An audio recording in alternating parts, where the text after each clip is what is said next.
active champion, Bobby Labonte, the 2000 titleist, who will lead the field after moving up from his assigned starting spot on the grid, and a past champion, none other than our BP, the 1973 Winston Cup titleist. Listen to these numbers on BP, Wally. You know he never likes to brag on his accomplishments. 54% of his career Winston Cup starts, he got a top 10 finish. That's pretty good. Those are big numbers over there. Top fives, almost 200. Saw Benny saluting his crew earlier outside the car on the back of his bumper. A salute to his dad, HP, who's suffering a little bit from an illness here lately, and our get well thoughts to HP. Bet. As he watches BP get set to go here. So Benny will lead the field around. We'll talk to him here while the cars are on the racetrack and getting their pace laps underway. And here's how they'll go to the green flag this afternoon here at Rockingham. It'll be Ryan Newman with Brian Vickers alongside, now the Busch Series championship leader after yesterday's excitement here at Rockingham. Yes, sir, Ray. I mean, man, he is qualifying good and racing well. Great job by Tony Raines and the Base Motorsports team, qualifying outside of Jeremy Mayfield in row 2. Jeremy running real good in the Busch race yesterday. Unfortunately, Bill Elliott's going to have to give up his spot in row 3 to go to the back of the field. An engine failure on Friday in that 9 car, so Bill will go to the tail end of the line. Rusty Wallace still trying to break that long dry spell. 5 wins here at Rockingham, most of any active driver. Watch this guy, this 99 car. I think he is going to be very tough today. Jeff Burton. Very quick in yesterday's final practice. Greg Biffle alongside. There's Mark Martin. 5 poles here. Got his first Winston Cup win here. Jack Roush's first Winston Cup win back in this race, 1989. And Bobby Labonte is another guy that a lot of people think could be a threat to a win here today. Very good car in final practice. And we'll let you look through the rest of the starting grid as BP's on the track. BP is on the track. He's talking to you when you're on the track. Yeah, I get to talk to him from the booth. There you go. A 1973 Winston Cup champion, Benny Parsons. Can you hear me? Wally, I got you. How about this, huh? Is that cool or what, boy? They love you here, Benny. This is so cool. And you know, Wally, I had got pit crews that offered to pit this car if I would run all day. Hey, if you want to drop the hammer, you got my vote. I better not. I better come out and keep you company up there. Well, all right, man. Enjoy it. That's really cool. Thank you so much. You know what makes this so special for Benny? You talked about he owned this place. The team, the car that you see replicated there that he won the championship with was owned by a businessman that was based about 10 miles from here. A gentleman by the name of L.G. DeWitt, who also was the track president here at Rockingham for so many years. It was a locally based team, a locally based crew.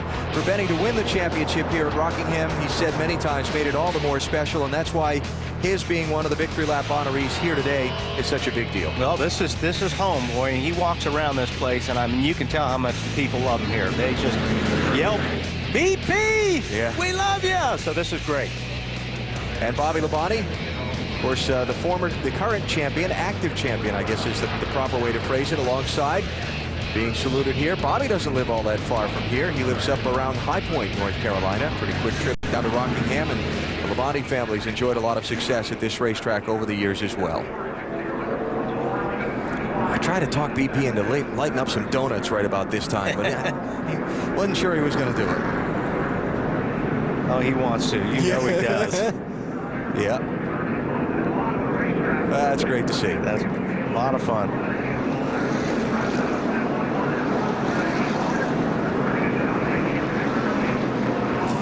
We were talking with Benny at dinner here the other night just about his racing career and so on and the things he'd accomplished. He's got so many stories to tell, but the story of that day and the way that he won the championship, we showed it to you on Countdown to Green, but for them to rebuild that race car from another one sitting in the garage that hadn't qualified for the race and get back out there and finish the race to win the title, you can't write a dramatic script any better than that. Well, he said, I mean, when that happened, he was devastated. I mean, he was like, oh, man, I can't believe we gave this thing away. Yeah. They didn't. Attaboy, BP. Now they'll line him up and get ready to go. A lap and a half from the green. Let's get some stories from pit road. Matty? Alan Bill Elliott's trying to do something he hasn't done since 1997. That's end the year 10th or better in the point standings. He does have to go to the back. Crew Chief Mike Ford told him if they had to pick a place where they had to go to the back, it would definitely be the Rock. A very fast race car. 2 of the last 3 winners here started 25th or worse. Elliott thinks they can get a win here today, Marty. Matt, here in February, Rusty Wallace led the most laps, and he has the same car today. The problem with the race in February, Rusty says, they were not very good on the longer runs. The car would get too loose. So Rusty said they made changes today, trying to be better on the longer run. He said, we're much better than we were here in February. Dave? For Dale Jarrett, Marty, 2003 began with 2 top 10s, including a win here at Rockingham. But in the 32 races since, average finish of 24th and only 5 more times in the top 10. Talked to DJ this morning. He qualified 32nd. He said, I'm not alarmed. The car is as good as it was here in the spring. And of course, we won the race. Bill? Dave, today Matt Kenseth is racing for the championship, something teams do every week, well, almost every week. During the Brickyard 400, Matt and crew chief Robbie Reiser decided to stay out, not play it safe and pit for fuel, but stay out and gamble for track position. When Jack Roush heard about that, the car owner, he said to Robbie, you're leading the points, you're running for a championship. You have to come in and pit. Reiser leaned over, pulled the headset away from Roush's ear and said, Jack, we're not running for points today. This is Indianapolis. We're racing for the win. He put the headset back on Jack. Jack climbed down and sat on the wall. Looked up at Robbie, gave him a thumbs up.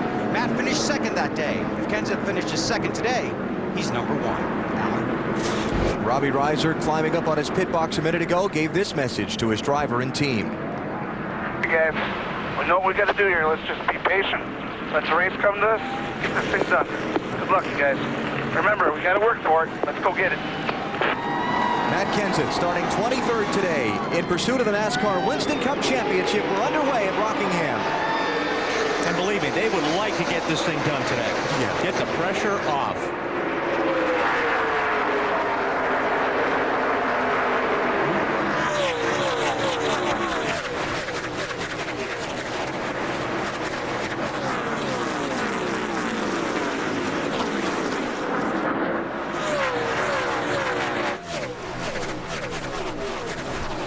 So good. Ryan Newman leads lap 1.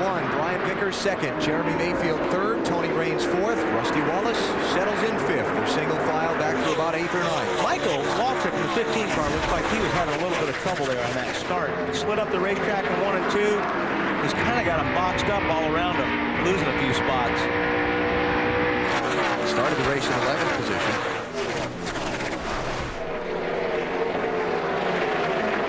And he's back to 13th, so he's lost a couple there in the opening go. Now another one as Elliott Sadler slides by him.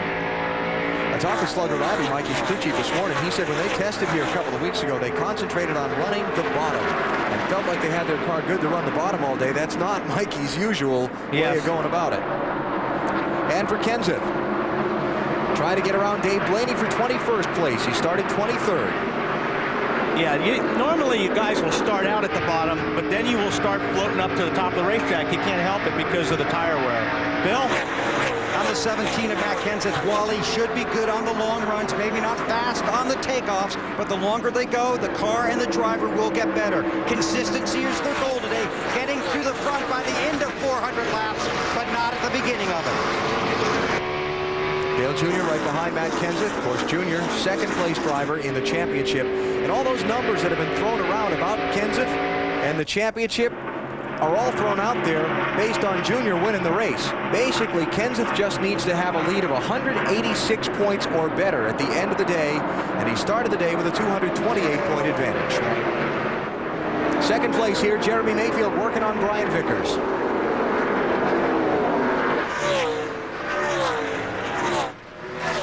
Both the Effingham Dodgers have looked really good so far this weekend. Yes, they have. So Mayfield up to second. You see the 25 car already to the top of the racetrack, and like I said, this is a race. This is a racetrack. You've got to get your car comfortable because you are going to be sliding around all day. It's like racing on ice. If you drive down the road and slip on ice, that's how it is here almost every single lap. Here the drivers talk about a four-wheel slide all day. Yep. And you've got to be very gentle on the throttle. When I think of the gas pedal here at Rockingham as an egg. You can't slam down on that gas pedal or you'll spin out. You have to just feed the throttle nice and easy because the racetrack is really, really eating those tires up. Change for fourth place, Jeff Burton around Tony Raines. Behind them, Joe Nemechek trying to hold off Mark Martin for 7th. And we ride with Rusty Wallace, who's now behind Tony Raines in 6th. Matty? Burton was 4th here last year, nearly won the race. They did not test here at the Rock, but they tested at Darlington a little earlier this year. They felt like those notes would carry over, and they certainly did. The car has been strong all weekend long. They are trying to break back into victory lane, a place that he hasn't seen in looked really good in happy hour yesterday, and their car was set up for the long runs. After about 30, 40 laps on the tires, you could really see him making some gains on the other cars on the racetrack, so we'll see what happens. Tony Raines losing a couple of spots all at once. Martin to the inside, Nemechek to the outside. What a great job by the 74 team in their qualifying run to get Tony up there in 4th position. Team with basically being backed by its owner, Bill Baumgartner, throughout this season. They've been at all the races. They've made all the races. Yeah, and they desperately want to be able to finish up and around the area that they've qualified in some of these places. So slipping back, looks like he's going to lose another spot.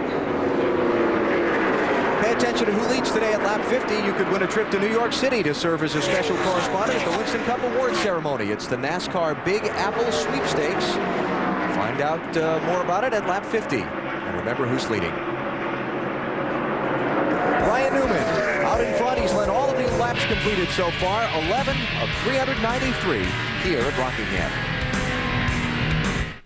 Rockingham with a side-by-side race for the lead. Jeremy Mayfield in the 19 trying to take it away from Ryan Newman. And that's not easy to do. Yeah. Ryan doesn't give up very easily. That's like trying to take a bone away from a hungry dog. Yeah. Love that paint job on the 12 car. That is reminiscent of the car that Mark Donohue drove, the AMC Matador, to Roger Penske's first Winston Cup victory back in 1973 at Riverside, California. Marty? Ryan Newman's car started on the pole, obviously, Alan, trying to hang on to the lead. A little bit tight into the corners, a little loose off. Their concern was not being as good as they would like on the longer runs, but so far he's holding Mayfield off. Using a lot of racetrack to do it. Yeah, well, that's not unreasonable here at Rockingham. No. But that wasn't derogatory in any means. I mean, he's using that high line and able to keep his momentum up enough to stay in front of. And that's what the 19 Jeremy Mayfield can't do. He can't get off the corner and use all the racetrack. He's breaking his momentum because he has to keep the car down on the low side. So he's actually scrubbing speed off if you run underneath somebody. Now he just decides, well, he's going to make another run at it. Been a while since Jeremy Mayfield has won a NASCAR Winston Cup race. June of 2000 at Pocono Raceway in Pennsylvania. He's hungry. And we talked about this yesterday during our happy hour coverage here on TNT. Jeremy's a different man now that he and Ray Evernham have worked out this contract extension. He is happy-go-lucky, light on his feet, chatty, smiling. He is absolutely thrilled with his position, where he's at, the race team that's around him. And that kind of morale can only produce good things on the racetrack. Hey, this is a very, very stressful, high-pressure business. And if you don't have your head on straight, it shows up in the performance of the race car. So now, when you've got things all put away, you know where you're racing, you know who's going to be working for you, you know who your sponsor is, yeah, definitely go out there and race with a clear head. Walmart Race Fact. Great variety in victory lane here at the Rock over the last 14 races. And 10 of those 14 winners in the field today. There's Johnny Benson, winner here last year. Dale Jarrett, winner in the spring race back in February. Never know who's going to pop up into victory lane at the end of 400 miles. Bobby Labonte tried to slice his way up through some traffic. 18 cars starting in 14th position. He's working around Joe Nemechek to try and get 9th. And Mark Martin to try and get another spot. Dave? 18 car for Bobby Labonte. Pretty good right now. He's been quiet on the radio. I talked to Bobby right before the start of the race, and he wasn't very talkative then either. So I asked him a series of questions about his race car relating to the things that are very good at this racetrack, balance, and over the long run, how is your car? And every answer was very short, but very positive. Pretty busy here. So Bobby Labonte back in 8th position now, and again trying to get 7th spot away from Mark Martin. BP, you made it. I made it. What did I miss? Ryan Newman and Jeremy Mayfield racing for the lead. Oh, fantastic. Have fun. Where's my partner, Bobby Labonte, running back in 8th? Yep. You had the lead in the 72 car for a while. I did. You get bonus money for that? No bonus. No money or points. But you had fun. I did have fun. It was awesome. Outstanding. Ward Burton picking up a spot on Brian Vickers, sliding back from the front row.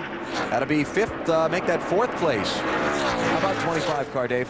Alan, his car is a little bit loose, and he's got a new spotter this weekend. Already a young driver going through a couple of different spotters to get a comfortable feel. The guy upstairs today, his car owner, Ricky Hendrick.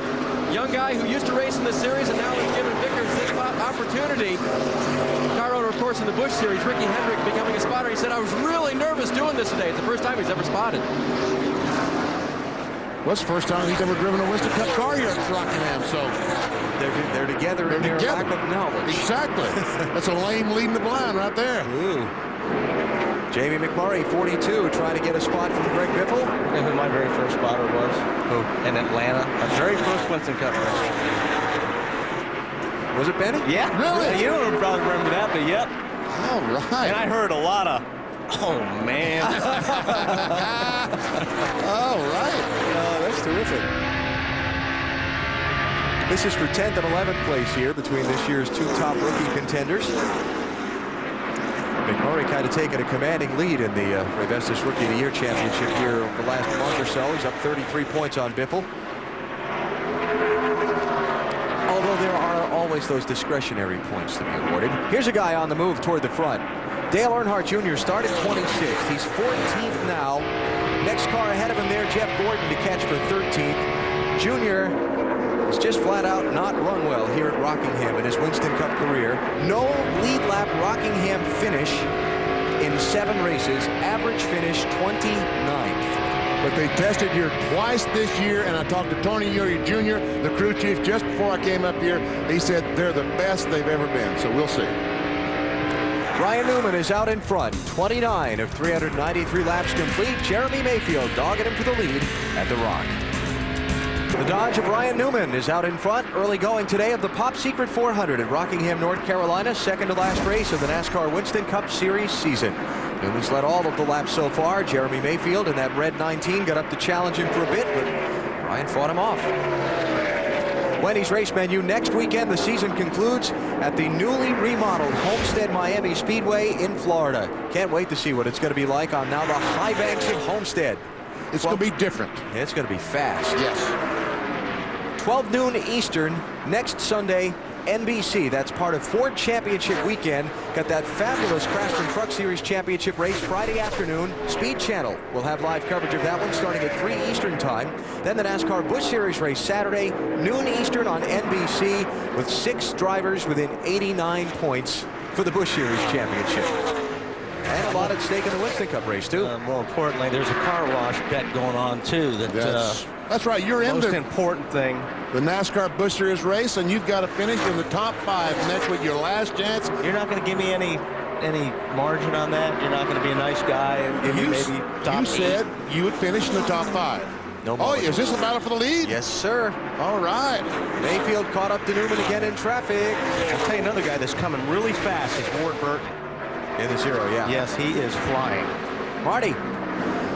Ryan Newman still having the problem, Alan, of being tight in the middle and loose off. He said it's worse in 1 and 2 than it is in 3 and 4. What he's done, Wally, is moved his line up in turns 3 and 4. He said that's worked to his benefit. That's where he's gaining time on Jeremy. But here in 1 and 2, Jeremy catches him. Bill?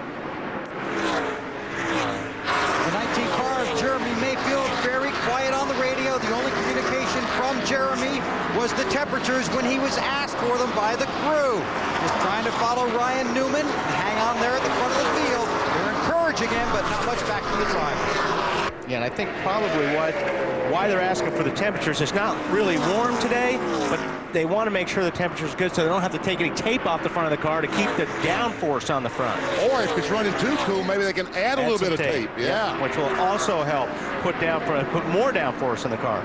Leaders caught Scott Wimmer in the 22 and put him a lap down. That's kind of what helped Jeremy get that next run at Ryan. Next, they're going to come up on the back of Kenny Wallace. And it's pretty typical of an early Rockingham race. A long green flag run, and a lot of guys at the tail end of the field get caught and put a lap down. And there's Ward Burton right there, and he is in a hurry. Started 13th. Fast. Dave, what are they saying about Ward's car? Because he must be happy with it. Yeah, just a little bit loose, Wally, but like you said, happy with it. Drove from 13th starting position to the front. It's still going.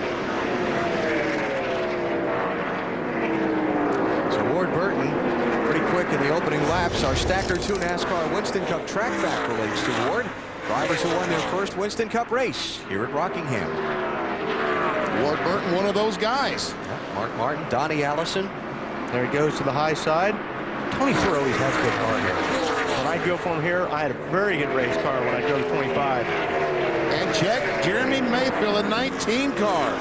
Can he make it stick in 1 and 2? See that big wobble he had when he tried to turn that thing under Ryan off 4? And Ward is saying, get out of my way, guys. What, man, when he gets by these guys, he's going to leave them. And Jeremy's going to be boxed in behind the 23 car right now. Kenny Wallace, maybe. 3 wide, Kevin Harvick. 1 lap down to the leaders. He's already down 1. Dave, what are they saying about the 29 cars? Well, the clock has been ticking for Kevin Harvick since the start of the race. He was bad loose, but yesterday he was very tight in happy hour. He radioed back to his guys, why did we go so far the other way? In other words, why did they go too far the other way and trying to get the car loosened up just a little bit? Harvick's going to give up some track position and come to pit road to try and get that thing adjusted now that he's gone a lap down. Ward Burton by Jeremy Mayfield. Mayfield back by Ward in traffic. Now Ward trying Jeremy again. And this time he's got him. So the 0 car up from 13th to 2nd as Kevin Harvick makes that pit stop under the green flag. Go ahead, Dave. And here they come now. The guys, exactly what you guys said. Once he got lap time to come in and make some major adjustment, you see the wedge wrench going in the left rear of the car, 1, 2 and a half. So that's going to be a pretty good adjustment for him. Air pressure as well to try to tighten that car up. Back up, as you might say. And Ward Burton, the 0 car in front. That is a great feeling. Wow. And driving away. And this is a kind of racetrack that really suits Ward's style because he is a hard-charging driver. He thrives where he can put the car on the edge of control. Here in Darlington, where the tires go away and you're slipping and sliding around. Yeah, you've got to have you've got to have a finesse at a racetrack like Darlington and Rockingham, because like I said earlier, this racetrack's like a cheese grater and it just chews up the tires and you're sliding all the time. So you've got to be very smooth. Believe it or not, in all those tries Jeremy Mayfield had where he poked the nose under Ryan Newman, he never led a lap. So Ward Burton, the 2nd leader of this race. And Jeremy's another guy that runs Darlington very well, similar to this place. Yep. Car control. So Ward Burton is going to be the leader at lap number 50. And you will need to know that to win a trip to this year's Winston Cup Award ceremony to serve as a special correspondent. You can log on to NASCAR.com or NBCSports.com and check out the NASCAR Big Apple Sweepstakes for rules and your chance to register. Ward Burton out in front. What about our championship leader? He's kind of still back in traffic, Bill. Yeah, not what they were hoping for early. The car was tight off at the beginning of the race, Alan. Then the car started coming around to Matt. Then it turned out that he really wants it to turn better off of the turns is what the situation, and he's a little loose in, but he wants it to turn better off the turns. They are going to pull the left rear spring rubber out on the first stop. It'll be interesting to see if they do that. Here was their conversation about the car a few moments ago. It's still loose in for having a longer run, but it's not real bad. I think we go ahead and pull those left rear rubbers if we get an opportunity here. 26-19, leave that at 88. Thinking about 10 laps, we'll be breaking even. Coming around pretty good, you know, when everybody else is getting looser, but it's just designed to begin the run. 393 laps here today, 53 of them down. They've got a lot of time to work on that car. 7th or better today gets Matt Kenseth his first Winston Cup championship. Under green at the North Carolina Speedway, and a lot of fun at the front of the field so far. We'll be right back. The second to last race of the NASCAR Winston Cup Series season is just past the 50-mile mark.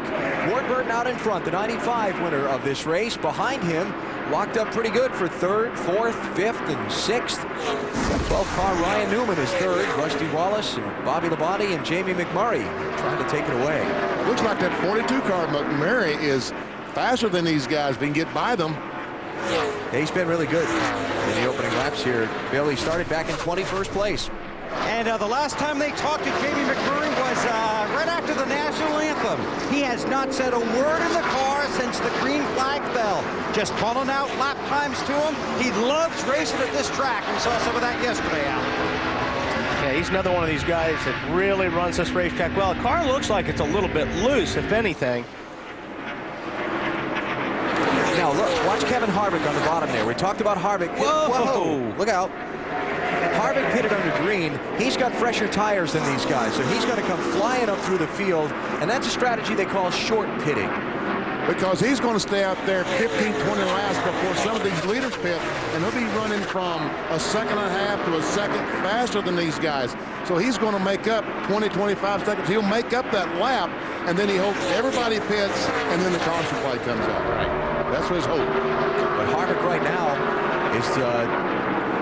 is 2 laps down in 41st place. And others who have short pitted include Johnny Benson and Brian Vickers, who've come down the pit road in recent laps. And Jeff Gordon has caught this crowd of cars. Matt? And BP, he's telling his crew chief, Robbie Loomis, good car, but we have some work to do on it. It's a little too tight on entry, free on exit.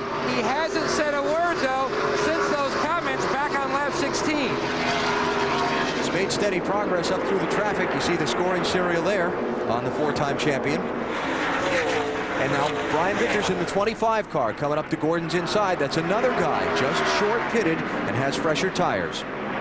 This racetrack you probably talked about is just so abrasive, and the tires, they're good for a few laps, and they start slowing down and basically get slower every lap these cars run.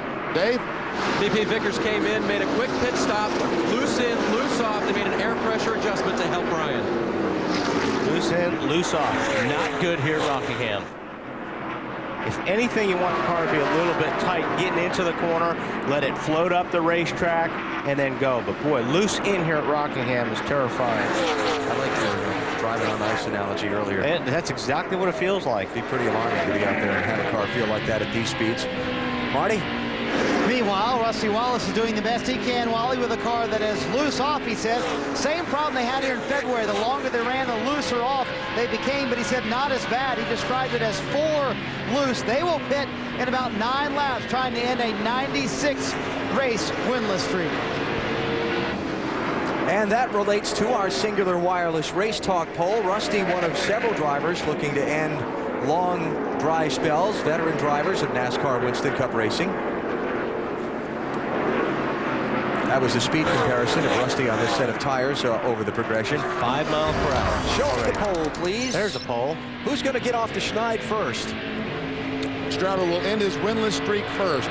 A, Mark Martin, Rusty Wallace, Bill Elliott C, Jeff Burton D.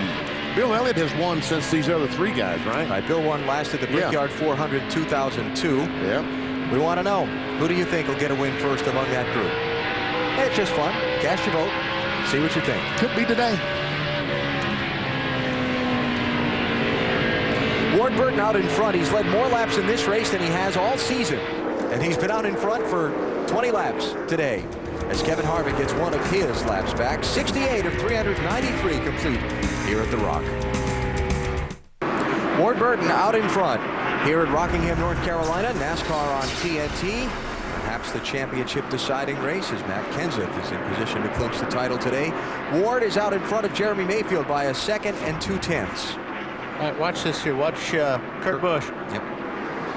Yeehaw! All right. Good job, Kurt. Oh, we got a crash. Off turn 2 down the backstretch. Now, Derek Cope. those guys have pitted. Oh, man. Killed them. Short pitters. And Elliott Sadler's on pit road in the 38 car, but he's not going to stop, I'm sure. No. Just remember, when the caution comes out, the field is frozen now. So it's not like he has to race through the pits and beat the pace car and all that other kind of thing. Well, let's see. Some of the guys who had pitted: Dale Jarrett, Dave Blaney, Ricky Rudd, Casey Mears, John Andretti, Kyle Petty, Jeff Green, Steve Park, Greg Biffle, Larry Foyt, and then the others I gave you earlier: Johnny Benson, Kevin Harvick, and Brian Vickers. And that deal didn't work out for Harvick. No. Yeah. If they could, If they would have circulated through. about another 5 laps, I think all these cars would have been on pit road. Didn't work out. All right, let's see what happened to Derek Cope. Same time of the screen. And he just broke loose. Got on the gas and Around he goes. Yeah.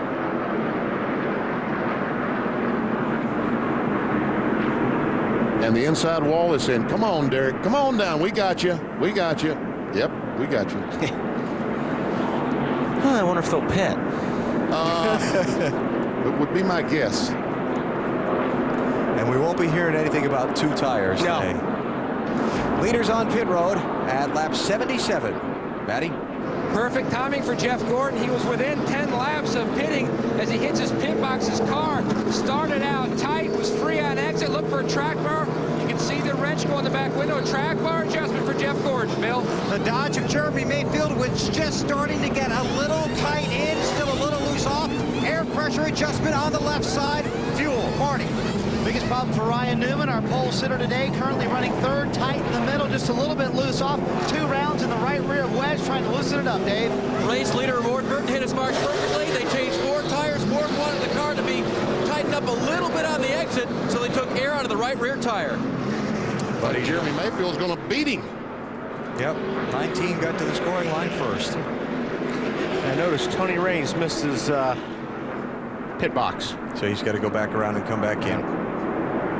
So Jeremy Mayfield going to be the new leader here at Rockingham, while Matt Kenseth tries to rock the rock and take home the championship trophy. Season-long championship for the $200,000 top prize. And this deal is getting down to the nitty-gritty. Just one more race after this one and a 22-point lead. So Michael Walter can't afford to bend the fender and spend a lot of time on pit road. It costs the crew a couple $100,000. That's a lot of pressure. Yeah, it is. Oh, man. And the way that it works, the points basically, the car that spends the least amount of time gets 43 and so on and so on. So it's tight. Back underway, Jeremy Mayfield is the leader. But there are 2 cars in front of him. In the restart line, Dave Blaney in the 77. About 5 cars in front of him. They would be tail end of the lead lap. Some of the guys that short pitted before. Did not pit. Greg Biffle, one of those, right in front of our leader. Yeah, they short pitted under the green, then did not pit under the caution flag, so they stayed out there between the pace car and the race leader. Matt Kenseth up to 19th after his pit stop, Bill. Yeah, Matt very happy with the car after 40 laps. He says it really comes in after 40 laps, starts to free up. It starts way too tight, but he'd rather be better on the older tires. Air pressure adjustment only on the stop. They didn't touch the spring rubber. Okay. Oh, trouble. 12 car around. Ryan Newman. Stop car. over here coming off turn. So he said somebody spun him. I believe he was referring to 24, possibly. It's John Erickson spotter for Ryan Newman. I could be wrong. Let's see. He's probably a little mad. Who do you think got him? I think it was Tires down here. may have been the 24 car, but Put 4 tires in it. see, I believe it is 24. Oh, he got the wall first. Got the wall off turn first. 2. I saw him hit the wall earlier, and then he's going to come back between 1 and 2, and Okay, this is off turn 4, so he's going to make it here. We know that. he bounced off the wall again. Oh, bouncing off the wall again. And he kind of bounced off Jeff. Yes, he did. And Jeff said, you know what? I don't appreciate that. That's exactly what he said. That bounce off the wall off turn 4 and into the 24 did some pretty good looking damage to that wheel, that fender around. Jeff Gordon's being black flagged. There's a 12 car hitting the wall off turn 2. Well, I'm not sure I understand. Matt, what are they saying down there? NASCAR officials are talking to Robbie Loomis. They're going to hold him at this point for 1 lap. The way it sounds, they're going to try to repair that fender damage. Jeff Gordon's comments on the radio. I'm sorry about that, guys. I screwed up. It's my fault. But he drilled me all the way down the straightaway. Yeah, it looked to me like the 12 car turned into him coming down the straightaway at one time.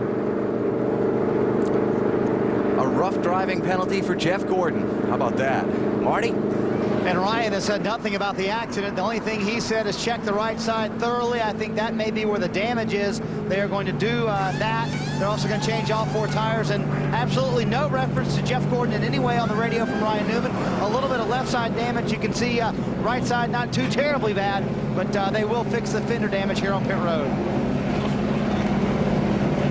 It's big because both Newman and Gordon are locked up in that fight for second in the final championship, Bill. Yeah, Matt Kenseth got a piece of something out there. A lot of tape on the left rear quarter panel. We'll talk to Robbie, find out what it is. The car looks okay. They made sure they topped it off with fuel while he was in here. I'm going to have to take a look at this deal off of turn 4 again and kind of understand. You see Jeff Gordon on the bottom, and Newman slides up out of 4, maybe gets pinched a little bit, but then he drives back down into the side of the 24 car, Jeff Gordon. I think my belief is that Ryan Newman was a little upset that Jeff did not give him more room off turn 4. So he comes down the straightaway and says, give me more room the next time, and bangs into the 24 car. So the 24 car got to turn 1, said, boom, take that. It's always the retaliation that gets penalized. Yeah. Football, basketball, you name it. Back to the restart. Going racing in one more lap, and a couple of interesting twists of event here. We saw Jeff Gordon and Ryan Newman tangle, and we saw Matt Kenseth with some left rear damage on his car. Let's show you how that happened. You see these checking up, and Stewart doesn't get checked up enough, and boy, that could have been that's a disaster for the 17 car. When that 17 turns it back to the right, Wally, just think if it hooks up and hits that wall head on. Watch outside. Now, as he's turning it back into the spin, if it hooks up right now and turns right, he got big trouble. Yes. Man, what a great save. Matt? And Robbie Loomis still talking to NASCAR officials. The key now, Robbie, to get your driver refocused and calm down.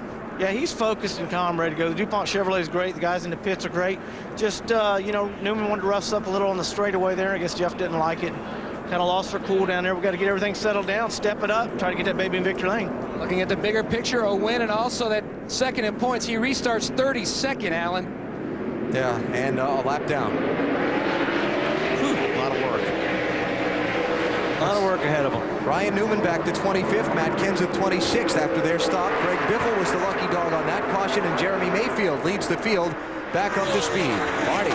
Yeah, Ryan finally did say something on the radio, Alan. He said actually Jamie McMurray started the whole thing, cutting him off, quoting Ryan. Then he said the 42 banged me and then wrecked me going into turn 1. Roger Penske, after a lot of conversation, said, guys, stop it. It's over. Focus on the race now.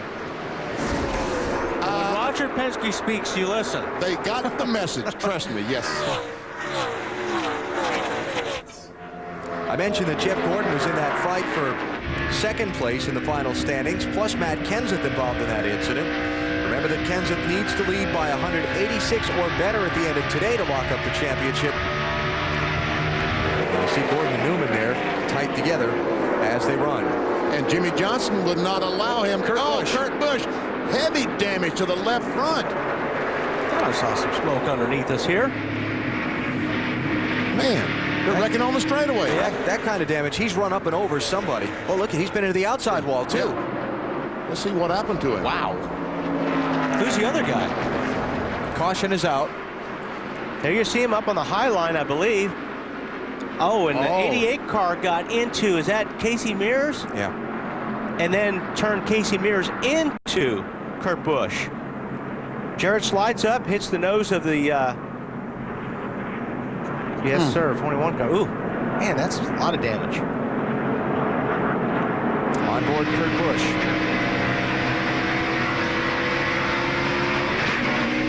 Just turned right into him. I mean, he was wide open on the throttle, and all of a sudden he's in the wall. Yep, nothing. Got about 5 more coming. Nothing Kurt could have done there. Nope. Casey Mears on pit road, Kurt Busch on pit road. Dale Jarrett has not come in yet. These guys had a good race car, Marty. They really did. I talked to Jimmy Fenning this morning. They were looking good. They had an outstanding shot to win this race, Wally. They've been really the dominant car here in the last 2 races, finishing 3rd and 2nd, leading 255 laps. They were very patient coming up through the field, but obviously a lot of damage, and Kurt has been amazingly calm, not said a word on the radio. Yeah, I mean, you're just the wrong place at the wrong time on a deal like that. And we talk about luck in this business, and most of the time you make your own luck, but that is bad luck. Yes. Leader Mayfield stays out. Some of the drivers farther back, like 7th place Jimmy Johnson, pit. We'll be be back to Rockingham. Under caution at the North Carolina Speedway, championship leader Matt Kenseth was just on pit road, didn't like the set of tires he had, so he came in and got 4 fresh tires, topped off with fuel. Just a few minutes ago, Tony Stewart made sure that a member of his crew came all the way down pit road to personally apologize to the crew of Matt Kenseth. Tony said he felt awful for running into the guy that's trying to win the Winston Cup Championship. Of course, Tony is the defending Winston Cup champion, and just a few weeks ago made an encouraging phone call to Matt Kenseth, telling him to stay at it, that the championship was within reach. And the last thing you want to do when you're on a racetrack as a driver with 1 or 2 races, you don't even want to be around that 17 car. Exactly. You just don't want anything to do with him, because the last thing you want to be known for is a guy that took out the champion. Let's give you our NASCAR Busch Series update. Talk about great championship races. Yesterday here at Rockingham, Jamie McMurray scored his 3rd straight Busch Series win at this racetrack. Pretty much dominated the afternoon. Championship leader entering the day, Scott Riggs, crashed with 32 to go, finished 38th. The standings shaken up again. 6 drivers, 89 points, 1 race. Homestead Miami Speedway next Saturday. Craftsman Truck Series, 39 points, 4 drivers, 1 race to go. That one at Homestead on Friday. Speed Channel with coverage of the truck race Friday. NBC with the Busch race Saturday. And then, of course, the Winston Cup season finale on Sunday. It's going to be a great week next week down in South Florida. And Dennis Sensor doesn't need bad luck from those other 3 guys. He can literally race himself to that championship. Now, here's the pit situation as we get set for the restart. 16 of the 27 lead lap cars pitted. Others did not. The first car with fresher tires, not much, but fresher, is going to be Jimmy Johnson in 13th place. Green flag, green flag. May make a difference.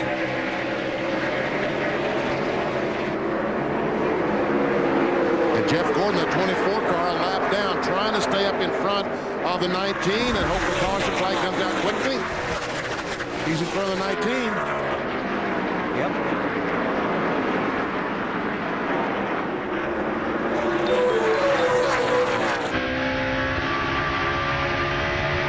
They are stacking up. Who is that? Kyle Petty. Boy, he's having fun. We got trouble.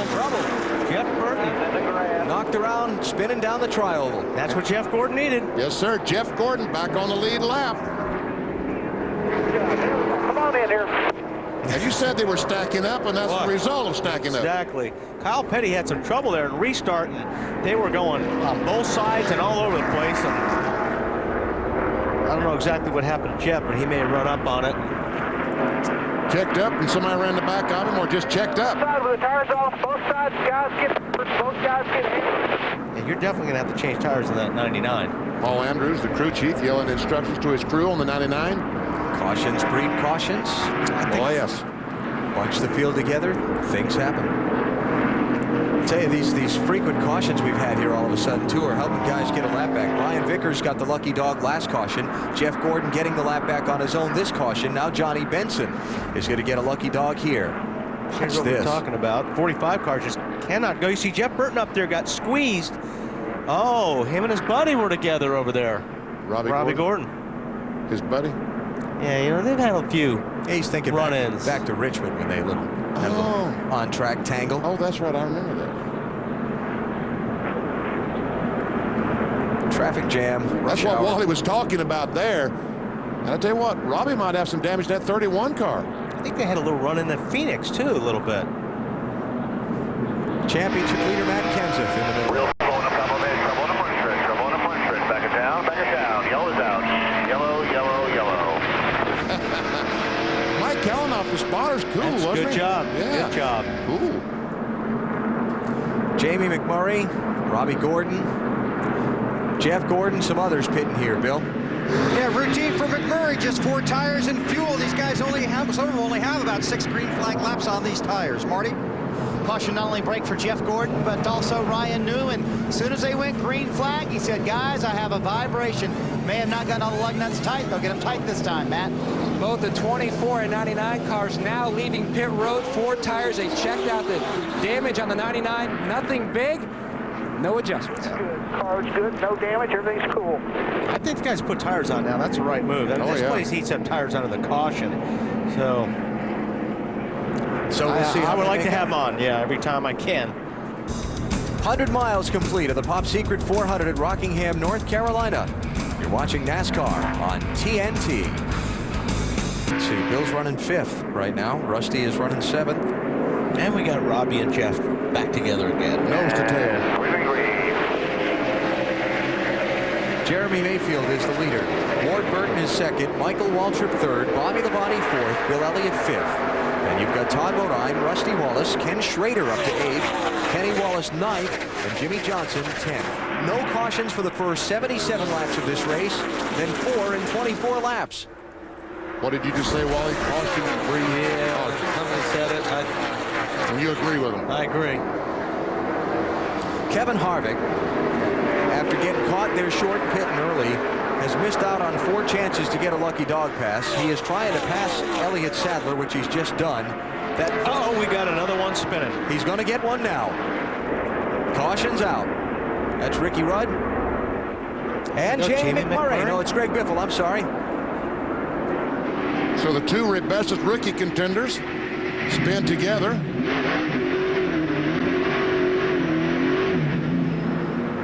Doesn't look like a lot of damage, Bill. Hey, Wally, those guys, the 42 pitted under the last caution because they were hoping that was going to be the last caution. Yeah, that's what you said. But guess what? They were the last caution.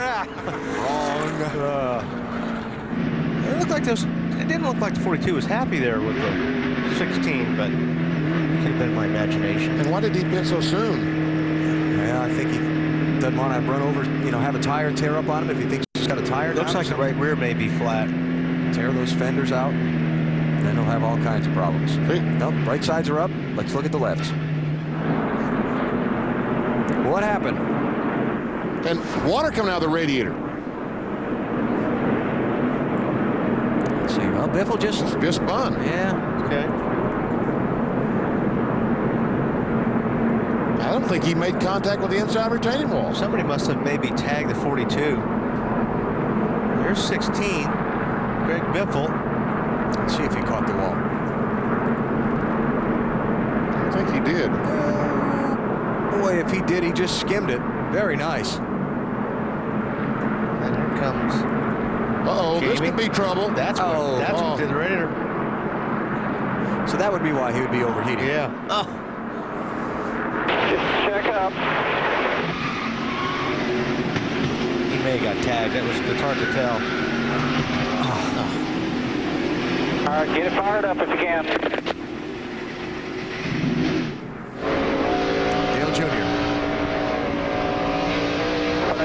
Stay up, clear, all clear. No caution yet, caution's out.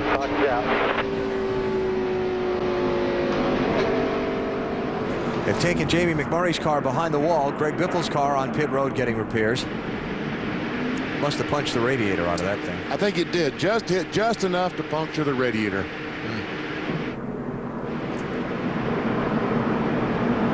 So let's see. That's 5 cautions in 31 laps now. It's warm, boys. Yeah. Doesn't take much. McMurray had given up a top 10 spot to pit for tires under that caution. Restarted 24th. No, it didn't work out.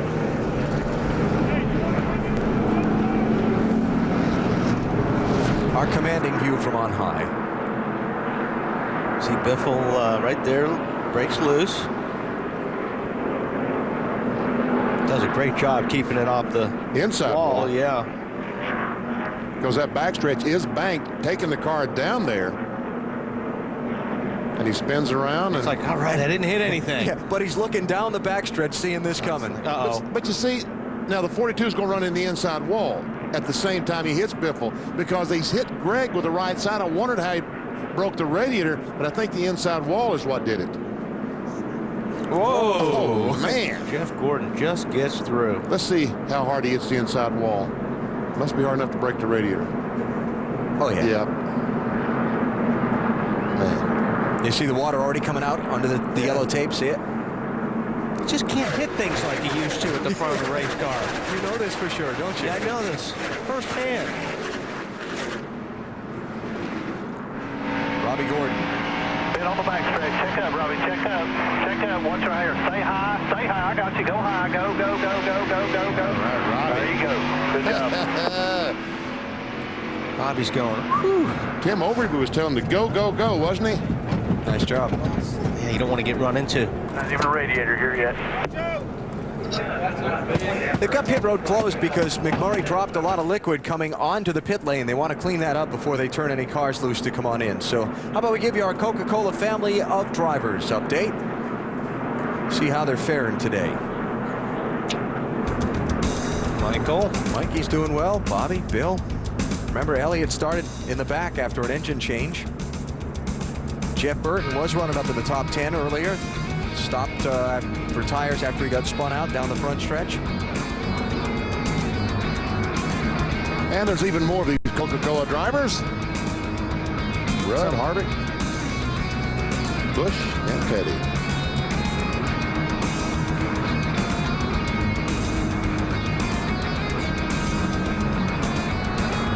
Going back and getting word from NASCAR that apparently they've made the call that Kevin Harvick had not finished the pass on Elliott Sadler when the caution was called for. So Sadler will go back in front of Harvick, and then Sadler will get the lucky dog pass instead of the 29.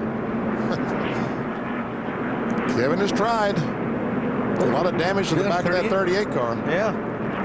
Pit road still closed, so let's take a break. Under caution, just past 100 miles here at Rockingham. 6 feet of it below the ground. And if you win a race at the Rock, you get your name inscribed in that crushed granite monument. My name is not on that rock, unfortunately, as I lived nearby 10 miles away from the Speedway for 21 years. My entire NASCAR West Cup career, and never could win a race here. I think you used up all your luck here in 1973. You might have. You might be right, Bill. Well, none of the leaders came down pit road front-running cars, and they're still cleaning up. Let's take a break while we have the opportunity under the yellow flag. Still under caution here at the North Carolina Speedway. The big story is going to be tires. For instance, the 15 team of Michael Waltrip has 15 sets. Some they bought here, some they brought from a test. Same thing for Jeremy Mayfield's team. They brought tires from their test also. It's not just about fuel and driver. Tires could be the story today, we're green. Yes, it will. Jeremy Mayfield is the leader. Ward Burton is second. Michael Waltrip, Bobby Labonte, Bill Elliott rounding out the top 5. Kevin Harvick, after NASCAR reviewed the replays, was placed back in front of Elliott Sadler. He did complete the pass before the caution came out. Harvick got the lucky dog pass. He's now last on the lead lap in 30th position. Upon further review. But it is the right call. Yes. 88 Dale Jarrett, 1 lap down, 33rd place, trying to hang up in there and see if he can get a lucky dog pass. His teammate Elliott Sadler in the 38 is now the first car 1 lap down. Let's see if we can race more than 5 or 6 laps here. 30 laps of caution in the last 41 laps of the race, after going the first 77 under green. I tell you what, this is what causes caution flags. Cars running side by side, coming out, especially off turn 2, because that is a very tough corner to make an exit. Yes, it is. And a lot of these cars that are down there are a lap or more down, so they're struggling. It's the race for third we're watching. Michael Waltrip, Bobby Labonte, Bill Elliott, 15, 18, and 9. The 22 of Scott Wimmer is 34th now. 1 lap down to the leader, Jeremy Mayfield. And you just can't, when you're running this close, as you know, Benny, you can't force the issue here because the car slides so much. You really have, you got to know how much your car is going to slide when you're racing side by side so you don't get into the guy next to you. We saw Dale Jarrett come off turn 4, slide up the racetrack. Unfortunately, had a couple of cars out there. They made contact, Kurt Busch in the wall. What a drive for Bill Elliott in the 9 car. Started at the back of the field because of an engine change. Violation of NASCAR's 1 engine per weekend rule.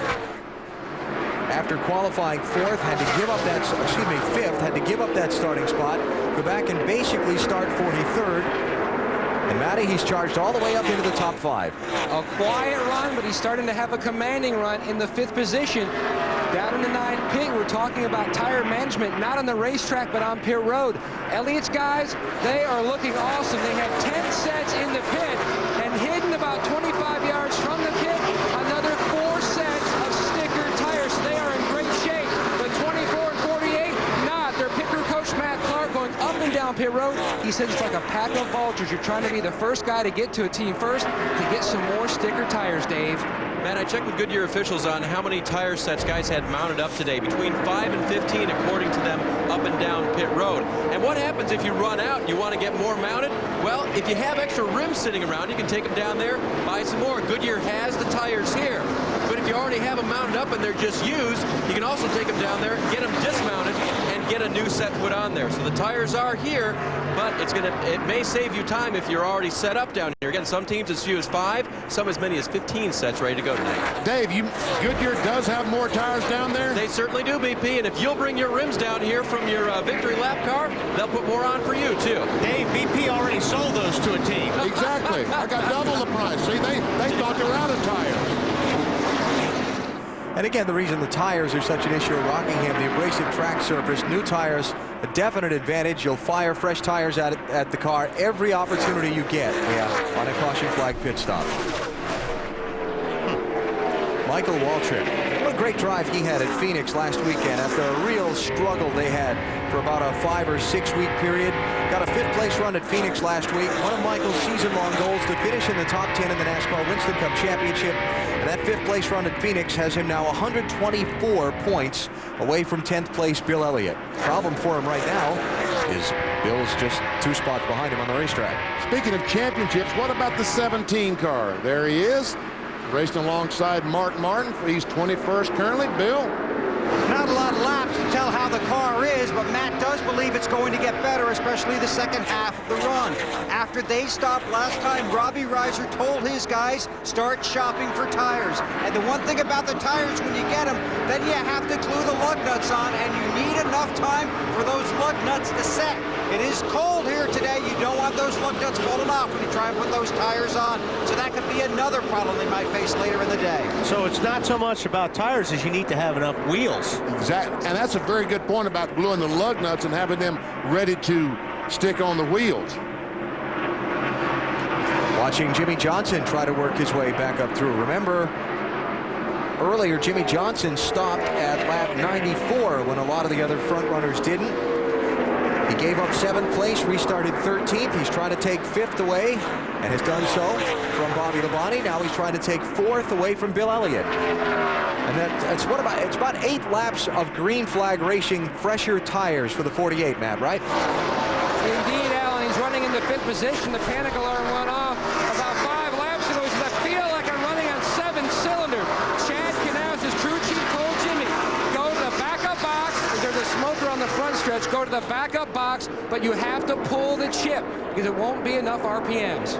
And that may not be a bad thing here at Rockingham.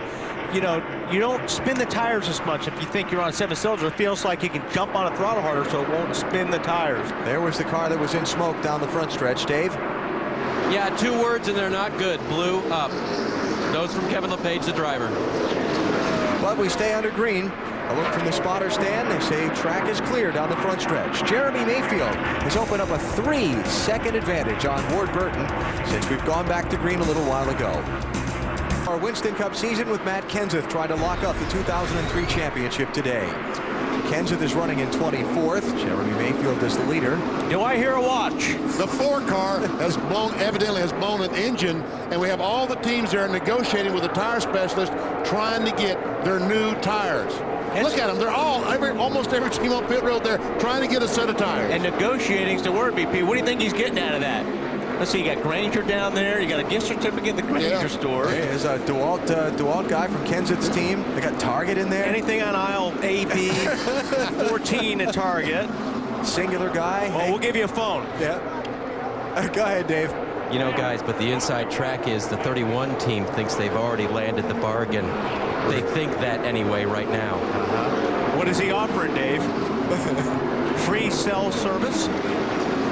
Marty, go ahead. Yeah, Alan, I was those guys. I talked to one tire guy. He said the law of supply and demand is certainly in effect today.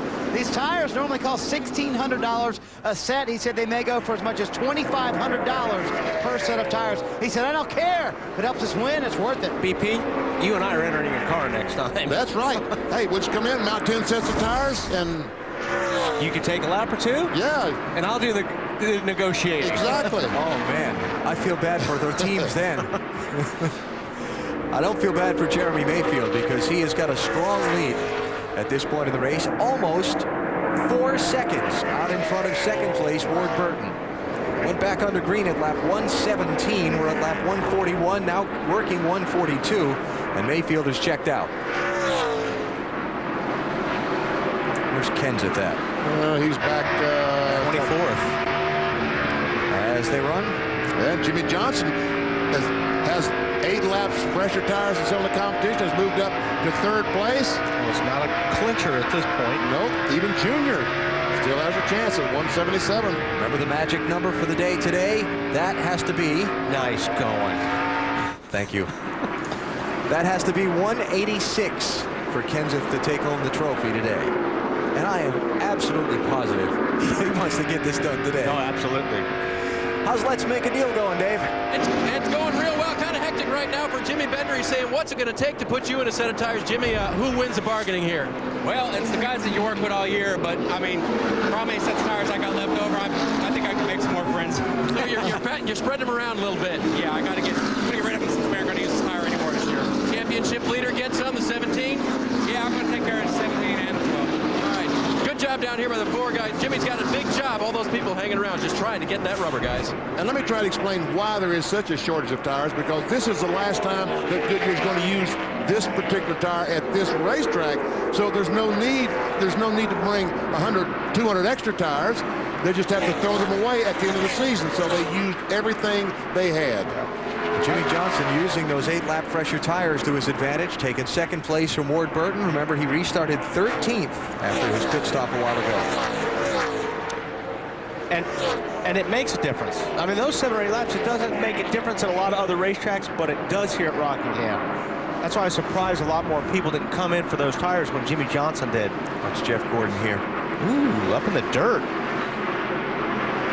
Ooh, Spencer with a little wiggle. Yeah, Spencer got a little loose. And Yeah, especially when he hit him. Yeah. See Jeff in the gas out, in the gas out. Jamie McMurray back on the track, by the way, in that 42 after repairs. 19 laps down. And Jimmy got a little loose coming off. The 2 there had to get out of the gas a little bit, and that's when Jeff ran into him that second time. Remember, Jeff Gordon penalized for rough driving at lap 84 after he and Ryan Newman tangled. Gordon went a lap down, got his lap back on a subsequent restart, and now the 24 car is in 18th position. Jeremy Mayfield leads at 150 miles through the field. NASCAR on TNT return. And looking to make some more memories today at the North Carolina Speedway in Rockingham, North Carolina. Jeremy Mayfield continues to lead, while championship leader Matt Kenseth is hoping to close in on his first Winston Cup. Let's take you through the field all the way through the top 20 cars. And my gosh, I get to start with the 19 of Jeremy Mayfield. Been very quiet on the radio till 2 laps ago when they asked him, how's your car? Tight in, loose off. The changes helped it. We're doing good. Matt, Jimmy Johnson continues to close the gap, telling Chad Knaus, I need a little more help with the forward bite. The big reason why... Trouble, guys. Got to spin, turn 4. Kyle Petty. Yep. 45 car has looped around, and the caution flag is out. That never fails. We do through the field, the caution comes out. Yeah. Don't believe Kyle hit anything. This will be yellow flag number 6 on the day. But all these guys are going, yay, tires! Oh, man. And the crew chief is saying, oh, no, not another set of tires. Like you said, we won't be seeing any 2-tire stops Not here. today. And fuel, if anybody runs 100 laps that they probably can run on fuel, they'll be on the rims. They should get an award. Yeah. There's your lucky dog, Elliott Sadler. First car a lap down when the caution waved, and he'll get to come back around the pace car after the pit stops and get back on the lead lap. There have been a lot of lucky dogs today because we've had a lot of caution flags. Been a whole pack of them. And they're howling with delight. Here we go. Mayfield, Johnson, Elliott, Ward Burton, and Michael Waltrip coming in, Matt. And Chad Knaus is going to shuffle the air pressures for Jimmie Johnson. He had tried several different lines. It had helped the race car. He hit pit road in the second position, Bill. Somebody just said that Jeremy was tied in, loose off. Oh, that was me. Yeah, so this is just 4 tires and fuel. The car is excellent. They swing around to the left side. We go to Snyder. Dale Earnhardt Jr. into the 7th position at his worst racetrack. He's having his best run. Very happy with the car. Turns really good into 1. Just okay into turn 3. Just a little loose off. No changes, Dave. Ward Burton loose on entry, tight in the middle. They're putting air back in the right rear where it was when he was so good. Rear out of the left to keep up with the track today. And you know what Bill Weber was saying, tight end, loose off to Jeremy Mayfield, that's probably the best way you can be here at Rockingham. You want the car to push, get in, and you can be loose off because you can control that with the throttle. And going in when you're off the throttle, you need for it to be tight. Kyle Petty bringing out the caution flag with a spin in turn 4 just a minute ago. Looked like he was trying to avoid spinning out Steve Park in the 30 car and just had to jump off the throttle. And these cars with these locker gears, when you jump off the throttle, around it goes. 4-wheel slide, didn't hit anything, and he's fired up and continued on. Caution flag number 6 out here at Rockingham. Close quarters on pit road here at the Rock. On board with Robbie Gordon. Kevin Harvick completes his pit stop, but can't quite make it. Oh, look, he did some damage? No. Yeah, A little bit. pulling the fender out. So they both leave at the same time. Meanwhile, back at the ranch, Jeremy Mayfield. 30 cars on the lead lap. Jeremy Mayfield the leader. Jimmie Johnson, Bill Elliott, Ward Burton, Michael Waltrip the order off pit road. And the rest of the top 10, Bobby Labonte, Dale Earnhardt Jr., Sterling Marlin, Jeff Burton, and Ricky Craven up into the number 10 spot. Ricky Craven. Ricky Craven gets around this racetrack pretty good. Really does. Terrific setup. You know, yesterday in the happy hour we talked to Ricky Craven, and he had the slowest speed there. And he said, well, we'll try some things, but we're just going to put it back the way that we know to set the car up at Rockingham. We'll be okay. And you know what? There's a lot of teams that did that. A lot of teams had different setups and went, you know what? We're just going to go back to what works. Watching Dale Earnhardt Jr. as he runs in 7th spot, trying to pick up some positions. Look at Jimmie Johnson. Here he comes. Trying to close up on the back of the 43. Jeff Green, who's a lap down, or a couple laps down. Yep, 35th place for the 43 car. Behind them, Bill Elliott on the move, trying to deal with the lap car of Kurt Busch. Right now, Kurt in position for a lucky dog pass, as he is the first car 1 lap down. Remember, he got involved in a little scrum with Casey Mears and Dale Jarrett. Man, that car's bottoming out. Yeah, it is. Big time. 97 car. Kurt Busch bottomed out, getting in to get it. When he was getting into turn 3, he bottomed, and then again right when he was entering 4. They must have the tire pressure down quite a bit. The 22 right behind Kurt Busch, that is Scott Wimmer, and that's the guy he's racing for the first car not on the lead lap right now. So if Wimmer can get around Busch and a caution comes out, he'll get the free pass around.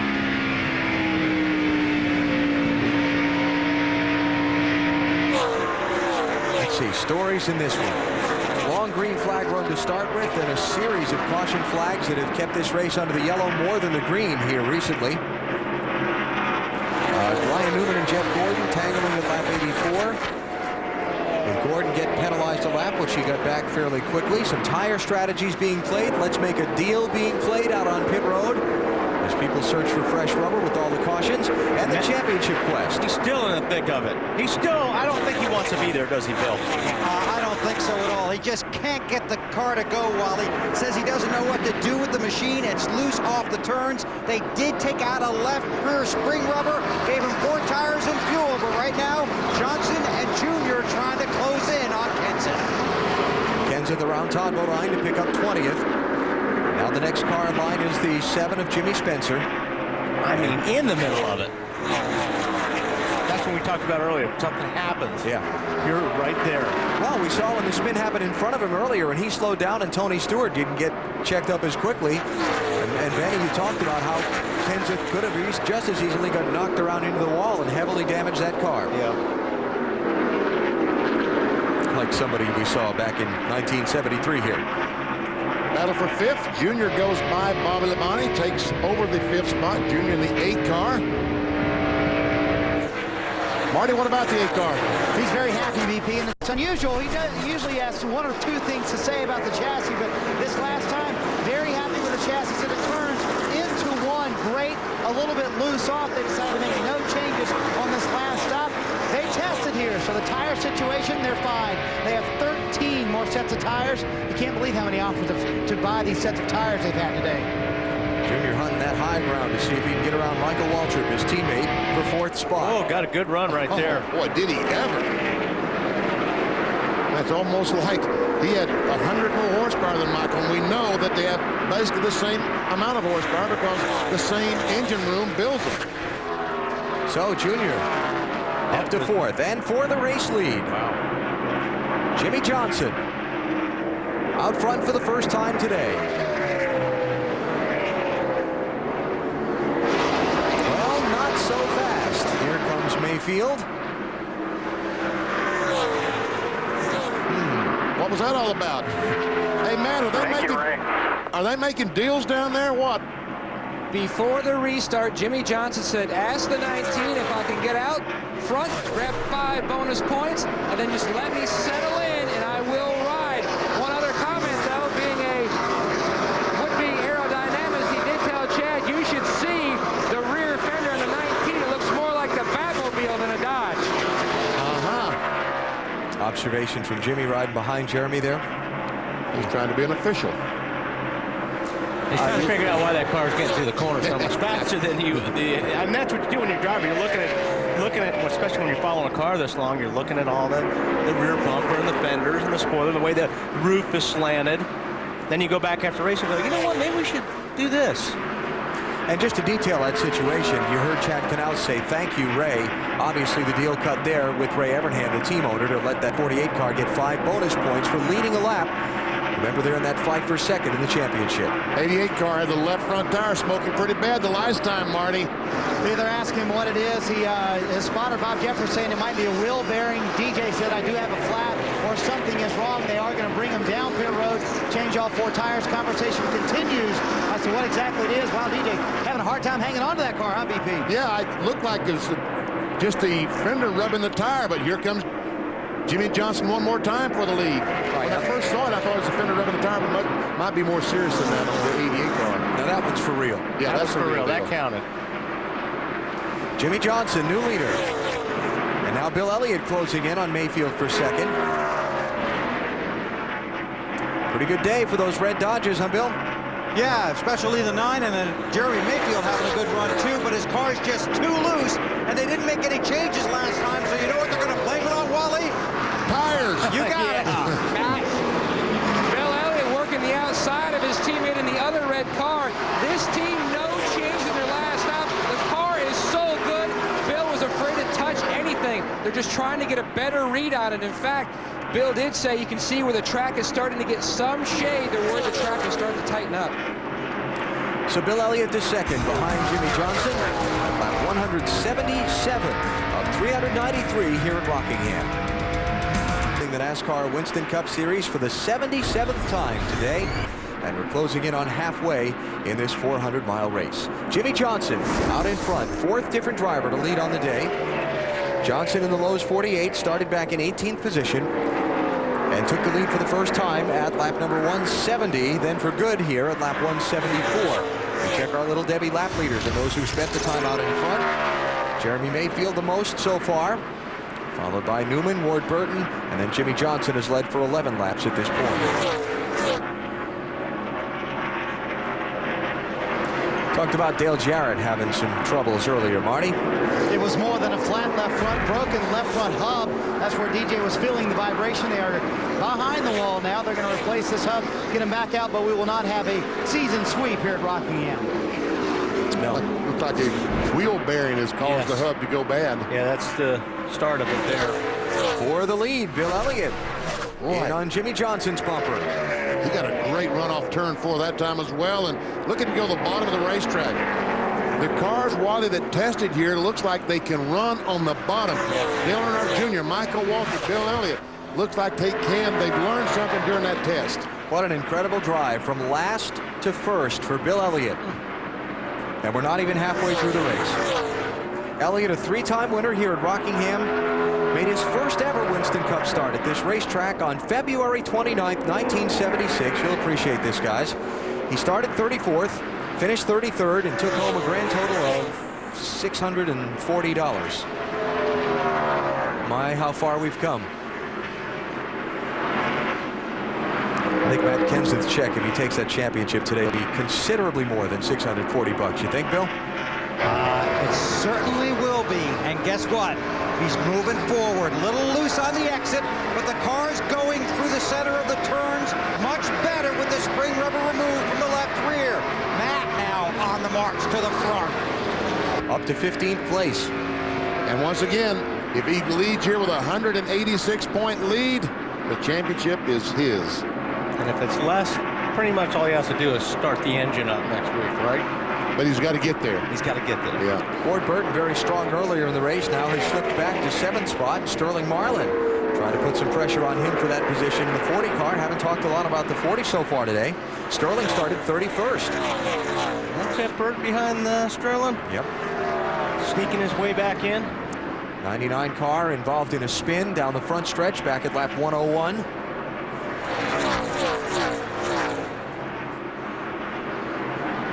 And behind Bill Elliott now, a change of view in his rear view mirror as his teammate Jeremy Mayfield has gone by Jimmy Johnson. Well, we tried this through the field thing before and it brought out a caution. We'll take a break, come back and try through the field again. Don't go away. Something big could happen. With Bill Elliott, the former Winston Cup champion, now out front on a day when Matt Kenseth hopes to become the next Winston Cup champion. All right, the guys in the booth are laughing at us, but we'll try it again. Let's take you through the field, and Matt's lead off. Bill, Big Red commanding out front. 1-2 so far for Ray Evernham's Dodges. Bill Elliott, no changes on that last stop as he continues just to slowly pull away, Bill. Jeremy Mayfield, a good run throughout most of the race, led a number of laps, car just a little bit too free right now. Back to you, Matty. Jimmy Johnson runs third. He faded a little bit, says needs a little bit of help with the forward fight, but what he really needs, long runs. The car is great on long runs, plus he only has 3 sets of sticker tires left, Marty. Every year of his Winston Cup career, Dale Earnhardt Jr. has tested here at Rockingham, and it never really paid off until now. All you hear on his radio are lap times, cars excellent. Bill? Michael Waltrip was too tight, so they freed him up. He got too loose. On this set of tires, hasn't said a word, but when you're running 5th, you're pretty much okay at this point of the race, Dave.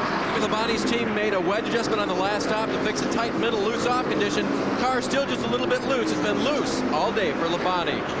The 0 car of Ward Burton, well, he started out second today, had a little trouble on this last restart, said the car was bottoming out. But you know what? In only the 3rd start for Ward in this 0 car, thinks he's got a long, good future ahead of him. Hey, well, boys, I don't know what's going to happen today. We're going to try to, everything we can control, do a good job. But we got a lot of things to look forward to down the road. The last radio transmission from Ward was that he has no grip in the 0 car, Matt. Dave, Sterling Marlin holding station in the 8th position. Tony Glover from the spotter stand says the car looks like a rocket ship off turn 2. No worries about tires due to the fact their 2 teammates are not having the best of days, Marty. And here comes Ryan Newman. Fell back as far as 25th, up to 10th. Car loose off of the corners. So what he's done is dialed more front brake in. That tightens up the car, Matt. Rounding out the top 10, Jeff Burton, a former winner here at the Rock, but he hasn't gone to victory lane in over 2 years. He says the back of the car is just not stuck into the racetrack. They're talking about what adjustments to make on their next stop, Marty. Climb on board with Rusty Wallace, Matt, and you'll see the fact that he is loose off of the corners. That's what he's been fighting all afternoon long, driving the car that led the most laps here in February. So far today has not led one, Matt. Early in the race, Mark Martin was good in the first part of the run, but then the car went to the free side. They made a track bar adjustment to fix that. He hasn't said much about the race car ever since, Dave. Ricky Craven said a lot about his race car. A lot of tight all day long. They haven't made very many changes, though, and didn't make any changes last time. They may need to step out and do something drastic to make Ricky's car a race winner today. Bill?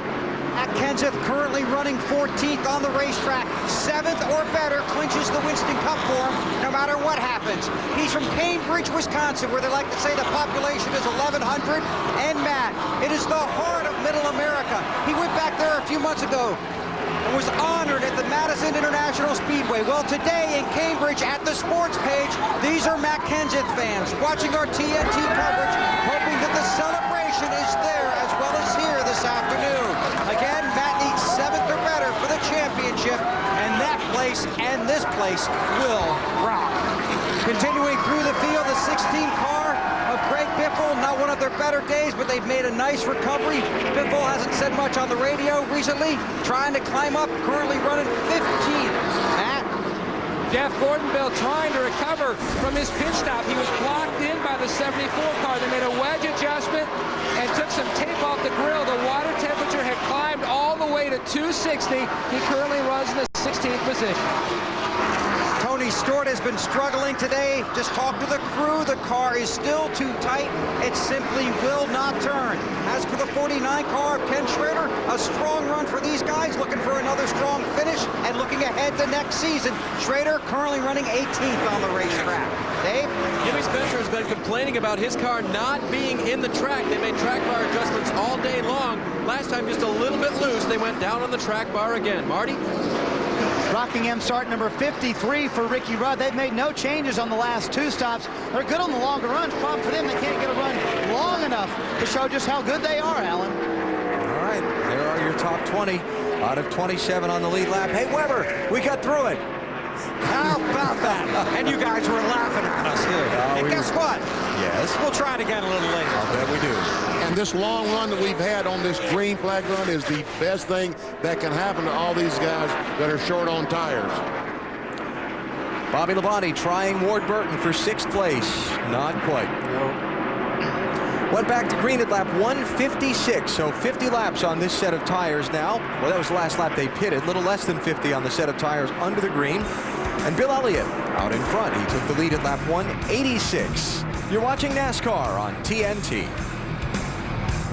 Beautiful, sunny, if a little chilly fall afternoon here at Rockingham, North Carolina, where Bill Elliott is out in front of the second to last race of the NASCAR Winston Cup Series season. He's got 2.3 seconds on his teammate, Jeremy Mayfield. You thought they were negotiating hard down on pit road for those tires? You should have seen the negotiations here in the booth during the commercial between Benny and Wally. They wanted to figure out who's going to say, cue the duck. I lost. Aflac. Time for our Aflac NASCAR Winston Cup Trivia Quiz. Who are the last brothers to finish first and second in a NASCAR Winston Cup Series race? Oh, brothers, huh? It's not all that long ago, so that narrows it down to probably a couple sets of brothers. I guess the Labontes, maybe. Wallace's, Burton's, huh? You're at Rockingham. Yeah. Fall race 1999. Third time brothers had finished first and second in a Winston Cup race. The third time the 2 brothers had finished first and second in a Winston Cup race, excuse me. And one other 1-2 brother finish at this racetrack. Donnie Allison beat brother Bobby in June 1968. And a battle for the second position. Jimmy Johnson, 48, trying to take it away from Jeremy Mayfield, 19. Working them wheels, aren't they? I'm telling you. We're getting to the point that they're all wanting tires. Yes. Last pit stops at lap 156. By the way, Kevin Harvick just made a green flag pit stop again. He did that earlier in the race, and it took him to lap 108 to get back on the lead lap. He's got time. 175 to go.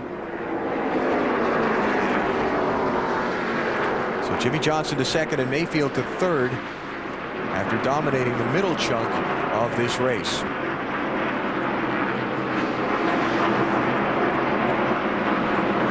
And I'll tell you, got to be impressed with Matt Kenseth. Kind of struggled around with the handling of their car earlier in the race. BP back in the 20s. He's just moved up to the 11th position. Car looks like it's working very, very well right now. So you folks up in Cambridge, it's time to clap. There you go. Things looking good for the hometown boy. It's going to be a big scene if this thing comes off for Kenseth today. Now, Matt has no idea that that camera's up there and that those people are watching. And if he did, he'd probably be as nervous as you could possibly be. Wouldn't you think, Benny? I think he would be. But you know who's going to be the most nervous of all, Bill? Robbie Reiser. Oh, yeah. Because he's got to dress up to go to New York. And he doesn't buy clothes. His wife buys.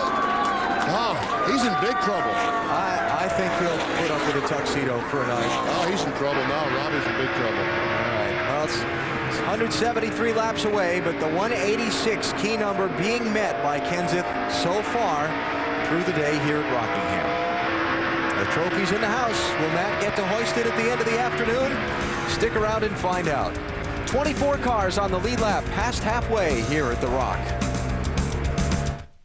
Today in the Pop Secret 400, Rockingham, North Carolina. Bill Elliott is your race leader. Is it my imagination or I smell popcorn? No, you do. When you just said that. You do. It's one of those things they do here every pumping year. it through the vents. Yes, must be because I smell it as well. Uh-huh. Look out, BP smells food. Jimmy Johnson is 4 6/10 seconds behind the leader. That's the gap first to second. Now for 6th place, Ryan Newman.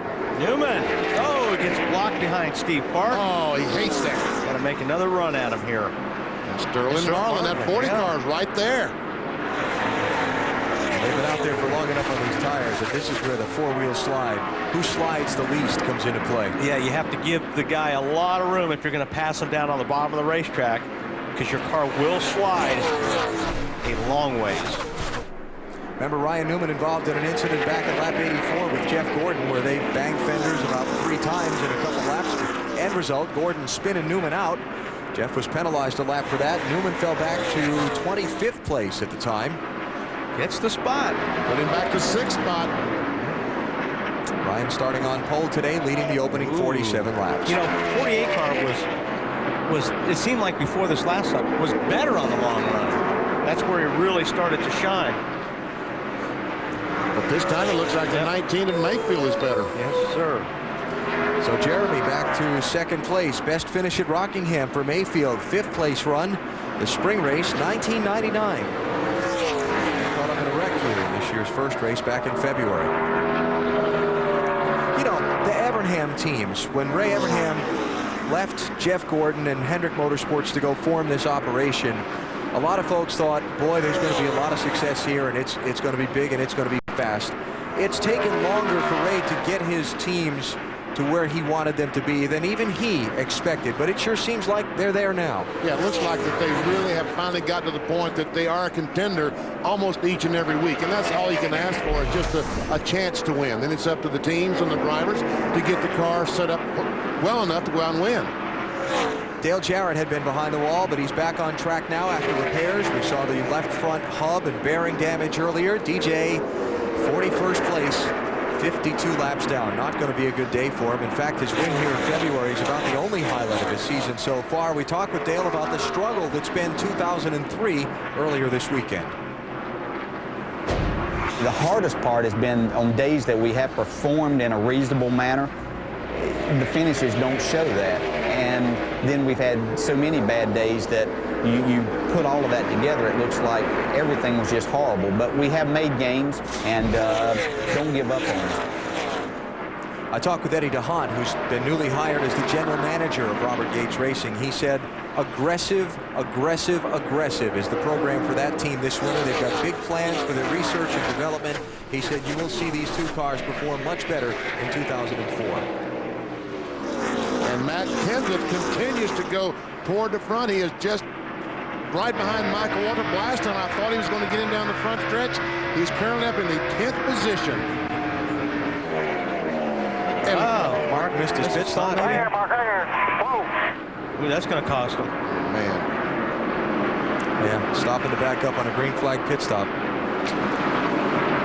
I believe Mark was running 14th at the time of his pit stop. Jeff Gordon on the pit road. Ricky Craven. Monkey see, monkey do now. Oh, yeah. I'll be hitting it.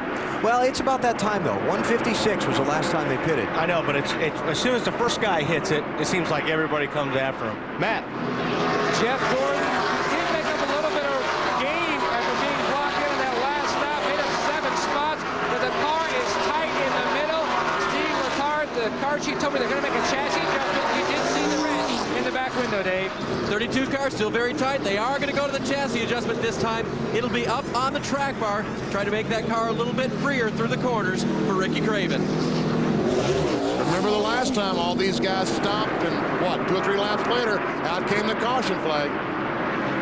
Yeah, this is, they need to let this circle through, so to speak. All these cars have to pit, or these guys that are pitting right now are going to get put a lap or 2 down. Man, look at the windshield on Michael Waltrip.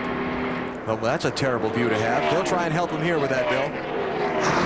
Michael Waltrip was too tight, freed him up, now too loose, so it's air pressure adjustments for the 15 car. We're sliding backwards through the field, 4 tires of fuel max. A round of wedge for Jeff Burton. His car was really, really loose, and he emphasized a loose part. They were talking about pulling the spring rubber. Nothing on the ground, Marty. Dale Earnhardt Jr. said, I can barely hang on to it. Feels like the left front's going to give up on me. He said, can you hang on to it for 15 more laps? Absolutely, I can do that. Car not as good this time, a little bit looser. They make an air pressure adjustment on Dale Jr.'s car, Dave. 4 tires for Ward Burton.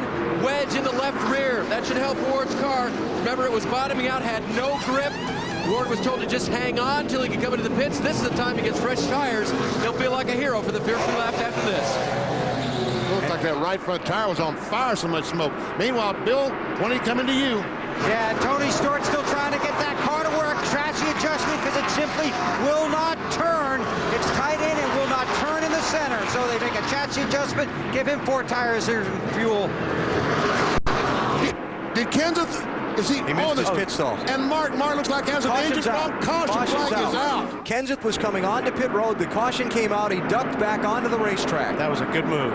But my question is, was he inside that line when the commitment line? And remember, that was a rule NASCAR instituted a few, about a month ago? Yeah, that's my only concern. But Mark Martin, heavy smoke.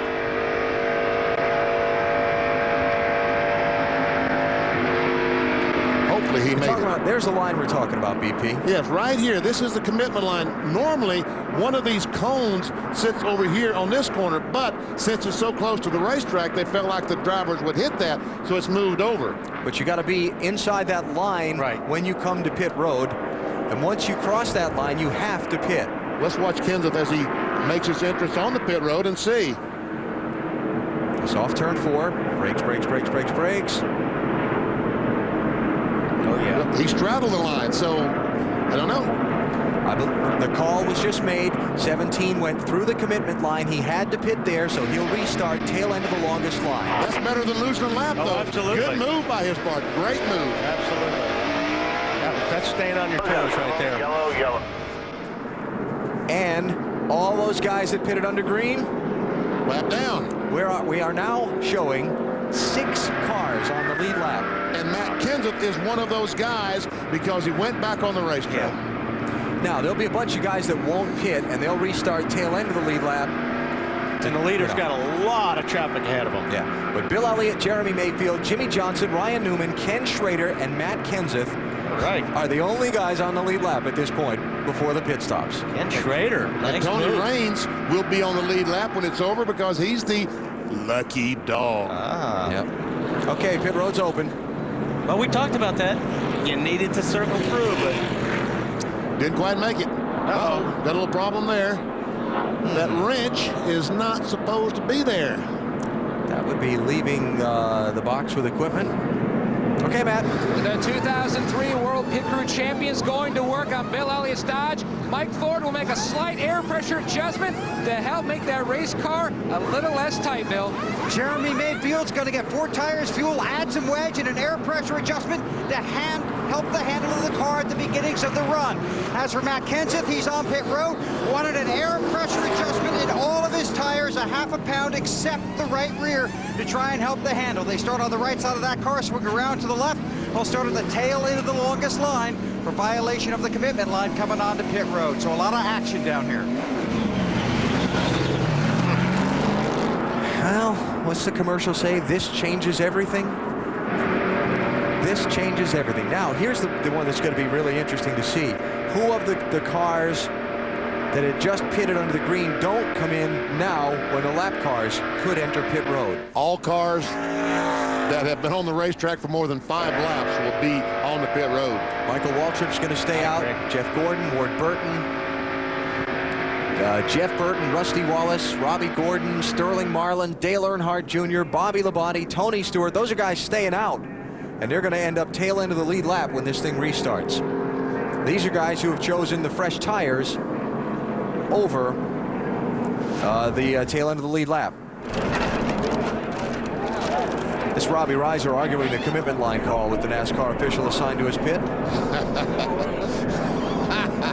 Attaboy, Robbie. Can't give it to him.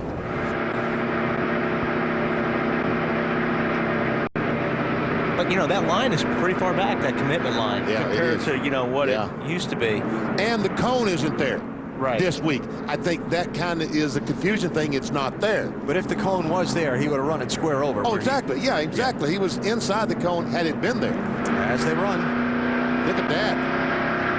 16. Yeah, as they run, it will be a big day for people wearing yellow and black. Still got 148 laps to go, and as we've seen in this race, there's a lot can happen. Those people will be happy. They're wearing yellow and black. Must be cold in Wisconsin. I see they all got sweatshirts on. Oh, yeah. Oh, there's 17 sweatshirts. I see. 148 laps to go on potentially a championship day at the Rock. 148 laps completed here at the North Carolina Speedway. We are under caution, and teams have been on and off of pit road. Matt Kenseth started to come to pit road. They realized the caution was going to be out, so stayed out, but did violate the commitment line, so he should have to go to the tail end of the longest line.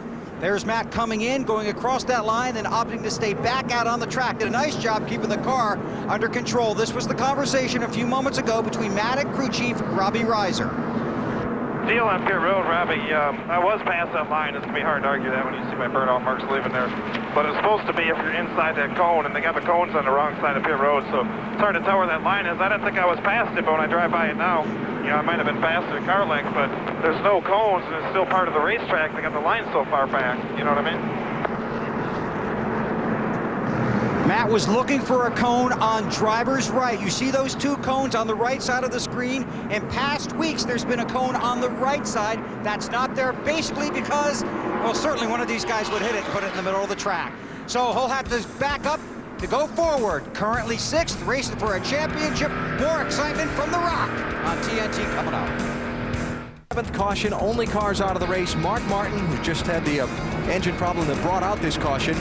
Kevin LePage and Derek Cope. Now, there are only 7 cars on the lead lap, and then another 6 cars on the tail end of the lead lap. Leader Bill Elliott is going to restart 7th in the outside lane of cars. He's back here, and all these cars in front of him want to stay in front. They're on the tail end of the lead lap. Matt Kenseth had to go to the end of all this. He's about 38th in line on this restart, even though he's 7th place in the race. And just understanding how the guys got tail end of the lead lap, they did not pit under the caution. When the leaders did pit, the pace car stayed out. They pulled up behind the pace car. The guys came off pit road behind him. And Junior got in turn 1 and slid up the racetrack. Did Elliott get by him? No, might have. No, he didn't. No. A couple other guys got by, but Elliott's boxed in there behind Ricky Rudd and next to Jimmy Spencer there, the 7 car. Really doesn't have any place to go until they start singling out. Remember, Bill Elliott in the 9 is the race leader. He's behind all this mess. Cars on the tail end of the lead lap in front of Elliott are Sterling Marlin, Greg Biffle, Bobby Labonte, Dale Earnhardt Jr. Whoa. And Jimmy Johnson just went by all these guys on the inside to take the lead. He goes by Junior. He's put him a lap down. He's got the 21 a lap down. Man, 48's going somewhere, Matt. He is on the move. Chad Canales told me 2 races ago they're bringing their best stuff here into Homestead. They want to solidify that second of the points, but they want wins. They want to carry this momentum into 2004. Man. All those guys jammed up on the outside. He took that inside line, and away that 48 car went. And that's that's a good place to be right now because you know, Elliott and those guys are going to be stuck back there in traffic. They need to clear these guys as quick as they can. See Dale Earnhardt Jr. in 11th place. He's the first car 1 lap down, trying to get around Jimmy Johnson. Here's the race for 2nd, 3rd, 4th. Ryan Newman in the 12 trying to get around Mayfield and Elliott. Yeah, looking up there to the top. Nope, not this time. You know, dodging back out onto the track, BP, you talked about it before, for Matt Kenseth. It was a great stroke of luck and a good move. Even though he's back in the traffic in the middle of all the soup, he is one of only 10 cars on the lead lap by not having made the green flag pit stop before the caution came out. Bill? Alan, it was exciting at the front of the field and a mess at the rear of the field, and there are a couple of reasons why Matt Kenseth had to go to the tail end. When he went back there, guys in front of him that he was supposed to be behind stopped as a courtesy, trying to get him to go past them for a better restart position. He talked to Robbie Reiser. Robbie said stop again, so Matt stopped again, and again the guys, as a courtesy, tried to let Matt go in front of him. So he had to start way behind the field to make sure that he was in the proper position and not penalized again. And it's a courtesy, and like I said earlier, they don't want to be around the guy that may clinch the championship today. 2nd place. Bill Elliott, Ryan Newman, Jeremy Mayfield, and Ricky Rudd in that 21 doesn't want to let these guys get by him. Yeah, they feel like that maybe he's the leader. I think they've forgotten that the 48 car is on out there about 2 seconds in front of this battle. Right now, 3rd in line as far as the Lucky Dog Pass is concerned. Ooh, 3 wide. Oh, this is going to be exciting. Especially, yeah, okay. Single out here.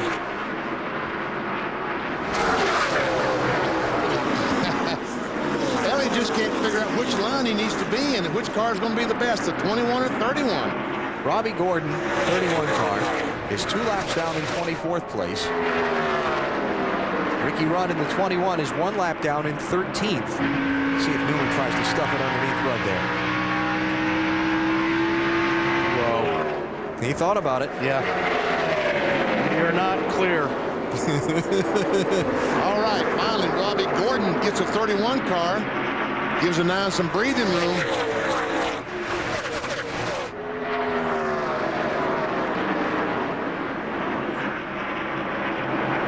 Great, tell you what, great drive for that 12 team. After getting in the spin at lap 84, back to 25th, up to 3rd. Solid day. And Bill Elliott, the 9 cars, you said many times, started at the rear of the field today because of having an engine problem on Friday.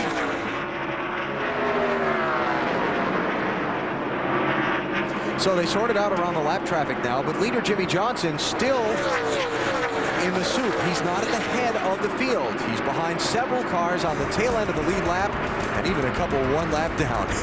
129 laps to go here at Ron. A good one so far. Looking forward to a big finish. Could be somebody in victory lane. Could be a new Winston Cup champion when the checkered flag falls. Matt Kenseth on the track needs to finish 7th or better to lock it up. A lot of his fans from Cambridge, Wisconsin are watching at a sports bar, the sports page back there. But his father has been traveling him for the last few weeks. His father rode in his motor coach to Phoenix and then rode all the way back. And there he is, watching on top of the motor coach in the infield. He likes to be in the best possible place he can see the race without bothering anybody else or anybody bothering him. So Roy Kenseth is here watching his son on the track while his fans and family members watch back home on television in Cambridge, Wisconsin. Matt Kenseth in the 17 car going for his first Winston Cup championship and trying to bring the first Winston Cup to Jack Roush. Could be a big afternoon for those guys, huh? Yeah. That's what my dad used to do when he went to the races and I was driving. Just stand in one place and make circles. Story of the sport, really, for so many people, stories of fathers and sons. Matt Kenseth got his start, his involvement in racing, working on and watching his dad, working on his dad's race cars on the short tracks in Wisconsin. Who'd have thought it might turn out like this? No way of knowing. 120 laps away from possibly locking up the NASCAR Winston Cup Championship today. Kenseth ahead of the curve as far as that 186-point lead he needs to have at the end of the day to lock up the title for 2003. His rivals, Dale Earnhardt Jr. back in 11th place, 1 lap down. Jimmy Johnson is leading the race. Kenseth, again, getting a good break when he managed to hang that right back out onto the racetrack when the caution came out for Mark Martin's lost engine. Now that was a huge break. Very good move on Matt Kenseth's part. There's going to be a big party up there tonight. Yes. Check that out. Cambridge, Wisconsin, 1101. 1100 and Matt, huh? Yep. And Matt Kenseth running in 5th place right now. He's passed Ken Schrader since the restart.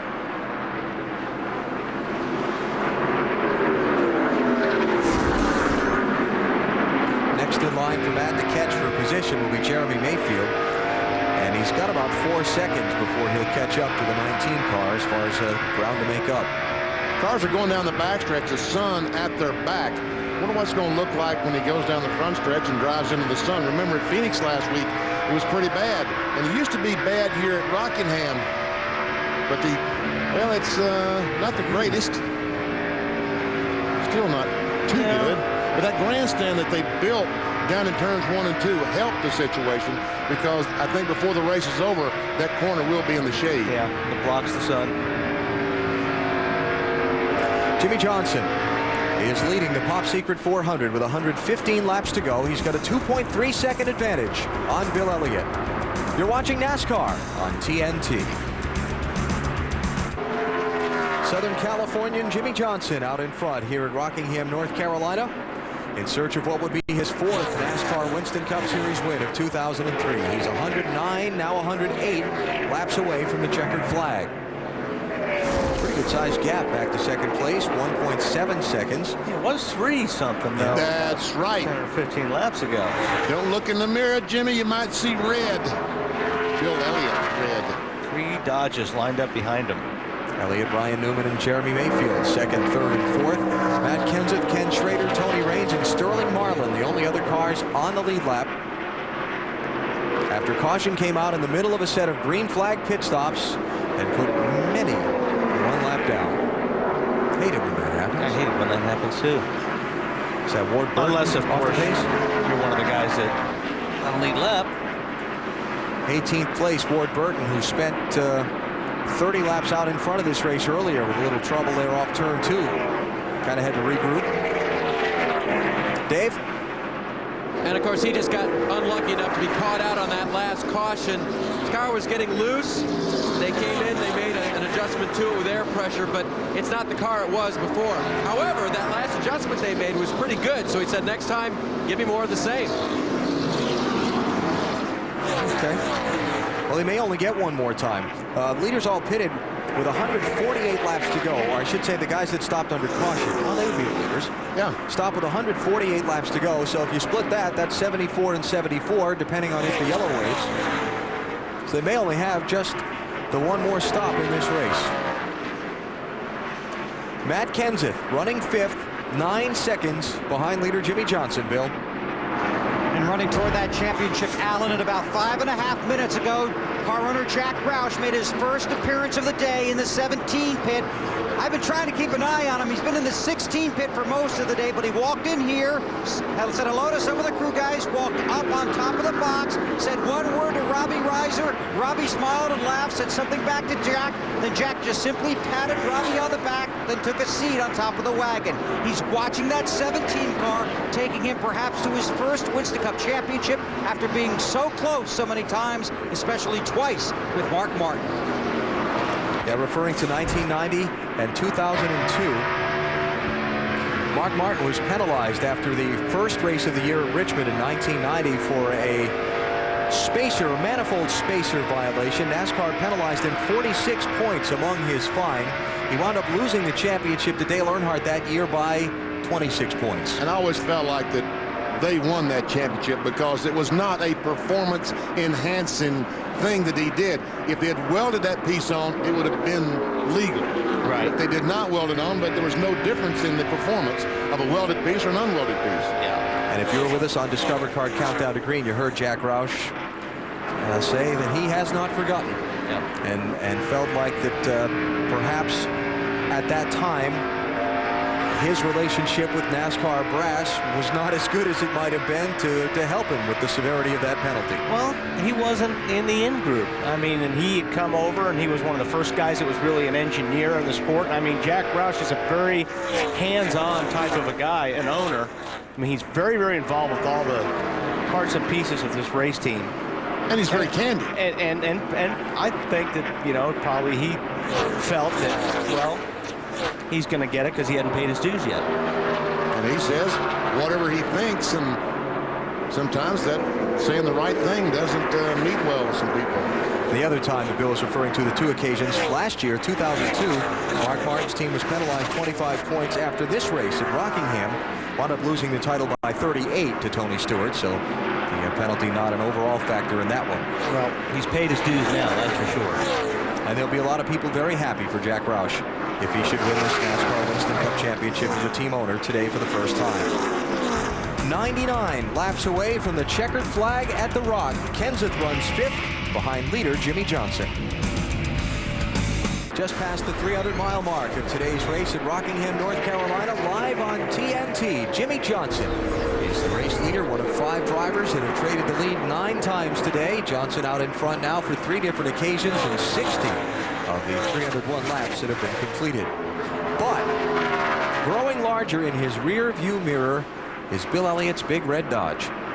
Yeah, I told him don't look too much back in the mirror because all you're going to see is red. An advantage that was once almost 3 seconds, now just a half a second as Elliott closes in. Matt, how about the leader? He hasn't said a word on the radio, Alan, about his race car. They made a lot of adjustments on that last stop, air pressure and also wedge, because the car was free on entry and all the way through the corner. Meanwhile, Tim Fedewa, the Busch Series driver, Bill Elliott's spotter, is counting him down as they close in on the 48, telling him the line that the 48 is running, trying to help Bill improve his line and get back to the point. That traffic just ahead of Jimmie Johnson is going to help Bill Elliott too. And Matt just talked about line. That's a great thing about a racetrack like Rockingham. The driver can make a difference. Springs and shocks and all that stuff makes a difference, but what the driver does with it makes a bigger difference. The line that he takes around the racetrack, trying to find the place on the racetrack that his car runs best. See, Jimmy's going in the corner higher than Bill Elliott. I mean, Bill could run back up there, but his car wouldn't run as fast. Right. You've got, and it's almost finding a place where, you know, you're searching all the time. The problem is when you get in traffic, sometimes you've got to put your car where, you know, it doesn't like to run, and that's when guy behind you, like Bill Elliott, catches up to you. Like that big wiggle there off 4 when Johnson tried to pinch it low. Yep. For the race lead, trying to put a lap on Joe Nemechek, 0-1 car, who is in 18th place. And I think that the 48 car looks like he's just too loose to run on the bottom of the racetrack. He needs that high groove. Yeah, I think you're right, Benny. The car looks loose from the middle off right now, and he needs the top of that racetrack to catch the car. Third, second. Last 4 weeks finishes for Jimmie Johnson. Gained 139 points on Matt Kenseth in that time for the championship, but it may not be enough as Kenseth runs 5th, just 4 spots behind him. Now Elliott gets kind of hung up, running side by side with Joe Nemechek. So the 48 of Jimmie Johnson gets a little breathing room. That was Elliott Sadler's car that was on the bottom of the racetrack heading to pit road for a green flag stop. You saw the leaders flash by. Kenny Wallace also in and back off again. Matt Kenseth, 9 seconds behind the leader, but in 5th place on the lead lap, in position to perhaps claim the championship trophy 86 laps from now. Marty? Looking pretty good for the 17 and also for Ford. Could be their first championship, Alan, since 1999 with Dale Jarrett, and the first championship for the people of the state of Wisconsin since Alan Kulwicki did it in 1992. Of course, we tragically lost Alan in 1993. Now the folks have a hero for the Wisconsin natives, and we've seen them in Cambridge, Wisconsin all day long at the sports page, and I can guarantee you the entire Badger State is pulling for their new hero, Matt Kenseth. If you haven't looked at Ford lately, look again. Matt up on the back bumper of Jeremy Mayfield to race him for 4th spot. Boy, he has made a huge comeback with that 17 car, hasn't he? Yeah, they have worked on that car to his liking. because he had to start at the rear of the longest line on this last restart after the caution flag for violating that NASCAR rule about not going across the commitment line. And that's what makes the 17 crew so good, because just when you think you may as well write Matt off, he runs poorly the first part of the race. Those guys keep working on that race car, and before you know it, he's running the top 5. Remember that the big run for this team in this race came about midway, and Bill Weber can probably update this a little bit more than I, but they kind of ran 20th or so. They were kind of hung back. They dropped back at the start, and then they made an adjustment on a pit stop, I want to say around lap 156.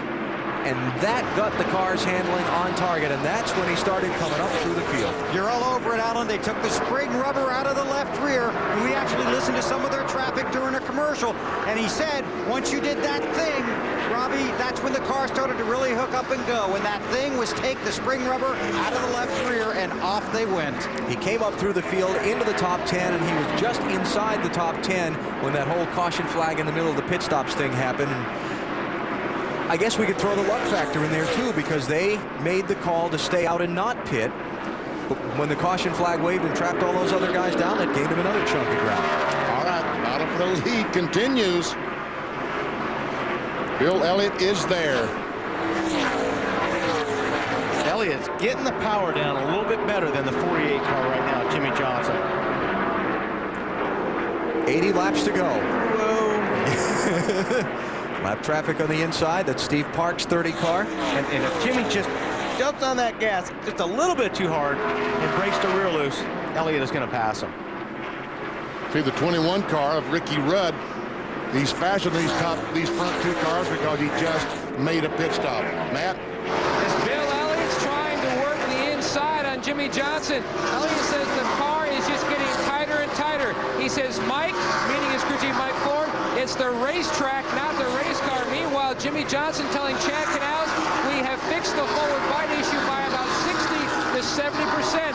We need about another 20% to make this car really awesome. And you see right there is where he's having trouble. Just when Jimmy Johnson's getting on the gas, it's breaking the car loose. It's breaking traction. Bill Elliott started 5th in the race here back in February, but as the truck, kind of circumstances similar to today, the track didn't have a lot of rubber on it when it started because of rain, and as the track got more rubber in it, the handle on his car got worse. He wound up finishing 3 laps down in 32nd. Obviously, they've found a solution to that because it seems like today on the long runs, this 9 car has really been strong. And see, Elliott's having a hard time. He may pull it off now, but because his car's pushing, he's got to be careful getting into the corner with the 48. He doesn't want to slide up into the 48. And that's what Wally's talking about pushing. You go in the corner, turn the steering wheel, and it's like you had ice or something. The car just continues straight ahead. Good stuff. For the lead, Jimmy Johnson in 48, Bill Elliott in 9. Into the later stages. Elliott gets a little bit sideways there, trying to pull the car down. And I'll tell you, these guys are on pins and needles right now. I mean, these cars are sliding all over the place. They're racing each other hard, but you've got to be so careful because, I mean, you can screw up just a little bit here and take each other out. Beginning to see a trickle of cars onto pit road under the green flag. Jeff Gordon just on and off. Johnny Benson has been in. Elliott Sadler, Kenny Wallace, Dale Jarrett, John Andretti, and Ricky Rudd in under the green flag. Got a long way to go at the end of this race. 75 to go now. And so about another 2 or 3 laps, they'll hit the point where they would split the tire run in half from the last set of pit stops.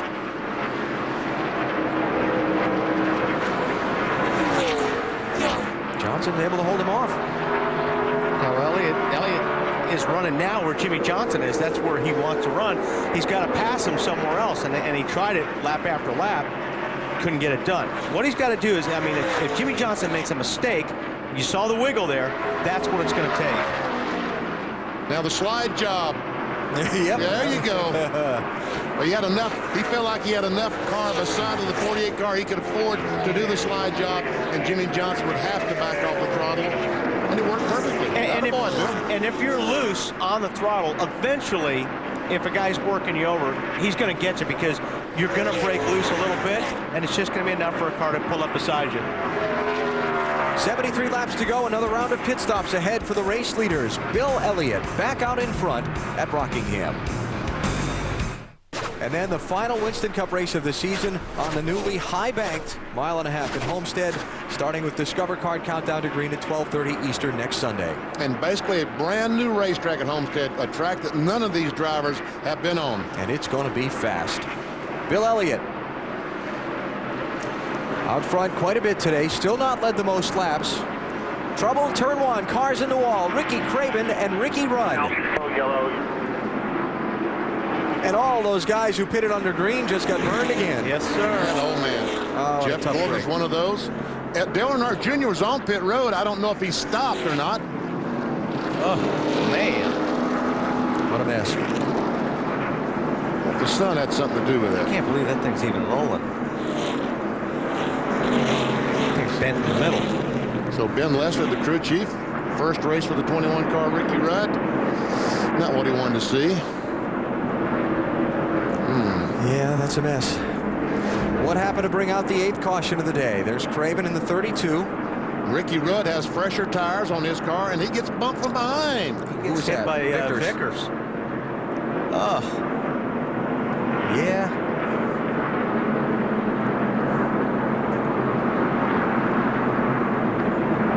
Man, just clipped Ricky. And Ricky's riding along, and all of a sudden he's sideways. He said, what did I do? And when Craven sees the video of that, he's not going to be happy because he felt like there was some contact with he and Vickers that caused his crash at Phoenix last Sunday. The boy at the 25 again this time. Yep. 8th caution. I didn't forget. Yep. So even though Rockingham's been one of Ricky Craven's very best Winston Cup tracks, today it will be an ugly finish for the Tide Ride. Final pit stops. Who comes out first? Johnson's crew with a chance to regain him the lead over Elliott, Matt. Jimmy Johnson says, I need more of what we did last time. Chad Knaus going to make an air pressure adjustment to try to fix the forward bite and free condition. Meanwhile, Bill Elliott hit the road as a leader. They are going to also make an air pressure adjustment. His car was loose and tight. I think they want to over-adjust, Bill.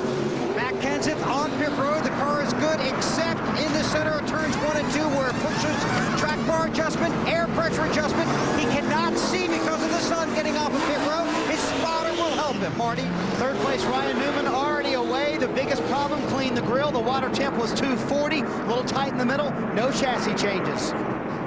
And they'll come out like they went in. Yep. Bill Elliott's crew holding serve on the pit stops, and he'll hang on to the lead over Jimmy Johnson. Here comes the 19. Kenny Schrader, the 49 car. Great run for him today. Yeah, what a great job they've done today. And then Sterling Marlin comes off pit road. I don't think we need to forget about Sterling Marlin. He's going to be pretty good at the end of this thing. So some caution flags bunching up the field, resetting for the finish. Let's salute the guys who build these tough race cars. Each year, one driver gets the championship trophy, but it's his team that wins him the title. On pit road, Matt Kenseth has had an excellent pit crew. They were the two-time defending pit crew champions and then finished third, going for the three-peat yesterday. Here are the guys that have Matt on the road to the championship. Robbie Reiser, crew chief, Allenton, Wisconsin. Todd Millard, Windshield, Middleton, Wisconsin. Chris Brook, front tire carrier, Davie, Florida. Justin Nottestead, front tire changer, Cambridge, Wisconsin. Rob Strupp, Jackman, Allenton, Wisconsin. Brian Dunaway, rear tire carrier, Moments, Illinois. Jeremy West, rear tire changer, Los Angeles, California. I'm Benji Groves, the gas man from Richmond, Virginia. I'm Dave Carano, the catch can man from Woodsville, New Hampshire. Robbie Reiser hired Matt Kenseth in the spring of 1997. You had one car left in the shop. Now you're on the road to the championship. What's your situation now with your car on the track? Well, right now we've been a little bit tight down here in 1 and 2, and we've been working at it all day trying to get it better, and we got it closer. We're in the hunt here, so we'll see what happens. It was a struggle early, Robbie. The car would not go for him. Well, I think it's a struggle early because he's trying to stay out of trouble. Sometimes he doesn't show his hand till the end, but they've been running pretty good, so we'll see what happens. Very calm day on the radio and in your pit, Robbie. Yeah, pretty calm, except for that little call there by NASCAR, which I guess I didn't understand the rule, but they straightened me out, so I know it now. Good luck. Thanks. He's referring to Matt crossing the commitment line when he came down pit road that sent him to the end of the longest line. Now he's headed to the front of the line. Did I see Robbie smiling? Yeah, I'm surprised Robbie even talked to Bill. Yeah, I am too. Not because of the pressure, just because why we talked to Bill. What do you mean by that? I think it was just an opportunity. Just kidding, Bill. Yeah. So Matt Kenseth lining up for this restart in 4th position. On the right, there's his dad, Roy, anxiously looking on. Watching his boy trying to become NASCAR Winston Cup champion.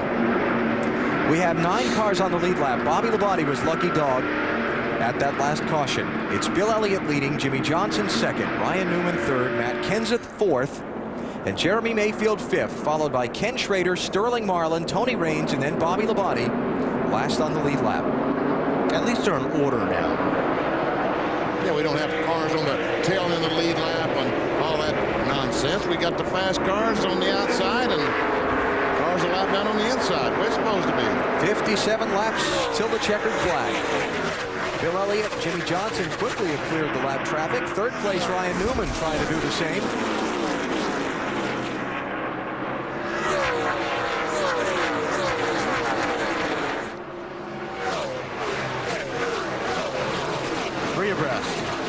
Oh, yeah, that's always good for action. And now Matt Kenseth has cleared the lap cars as well. So the front 4 single file out in front of the field. What a great drive for Ken Schrader today in the 49 car. Tony Stewart is back in 10th position, a lap down. Talk about Schrader, the BAM Racing team, of course. Yeah, I mean, you could call them independents. We don't hear that term thrown around much in the sport these days anymore, but basically unsponsored team, funded out of the pockets of team owners, Beth Ann Morgenthau and Tony Morgenthau. Underdogs, if you will, and they played their strategy right, were able to stay on the lead lap when so many others have been burned today by the caution flag coming out in the middle of green flag pit stops 3 different times, Bill. And you talk about Matt's guys maybe being excited about winning the championship. Well, this will be like a win for these guys. Their best finish 8th at Michigan in August of this year, running 6th last time by, and their times have been as good as the leader almost all day, Alan. They've just been back in that traffic and haven't been able to get out front. But this is one of those days that, well, Ken Schrader will be a good guest on a talk show in a town near you tomorrow, don't you think? Yeah, I think so. Look, Tony Raines working over Sterling. How about that? A white car on the inside, 74. Another unsponsored race car currently running in the 8th position, trying to pass Sterling Marlin for 7th. Another effort funded out of the pockets of the team owner for this season, Bill Baumgartner. Very proud of what they've accomplished, both the 49 and 74, talking with prospective sponsors, hoping to impress, and they should be impressed by the runs that they've had today. They've impressed me. Tony Raines passing Sterling Marlin for 7th place. Didn't quite make it. Not yet. And now Marlin going to get on the horse and get around Schrader. And Raines going to try to fall in by. And he does. So Larry Carter, the 70. Michael Waltrip. This doesn't look good. Slugger Labby, the crew chief, told me this morning they were turning a lot of RPM in this car. He was Coming out afraid the right side pipe. that they might be a little too on the edge. I heard it go by that time. Did not sound good at all. And the black flag's going to come out for They're going to black flag you this time by my ear. Oh, it's going to be frustrating. Making you fit, Mike. They're making you fit. So desperately wanted to finish this season in the top 10 in the championship. Came into the day today 11th, 124 points from 10th. And if he fails to finish, which it is probably that he will, it's going to hurt. Meanwhile, Matt Kenseth just lost a position. 4th spot goes to Jeremy Mayfield. But you know, this 17 team, after some of the struggles they've had the last month or so, they've not run as well as they would have wanted to. Some of those 13th place finishes they were very frustrated with, and this is how they want to run. This is how they want to go to the championship. And how a football team doesn't play well playing defensive? Neither can these guys, because they just could not afford to do the things they've been doing. Matt, what do you have for us? Well, BP, true champions show their true championship character when the times are tough and bad things happen. Back in September, when Matt Kenseth hit his 2-race bad luck streak and losing 177 points, after crashing in practice, he left a note on a can of peanuts for the team's truck driver, Brent Schwinn. Squiggy, please refrain from putting peanuts in our trailer. In case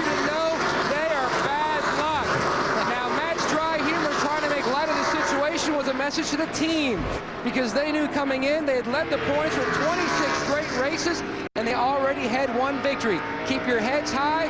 Bad times will not last, and they have it. They've continued on and motoring away to what they hope will be their first championship today here at the Rock.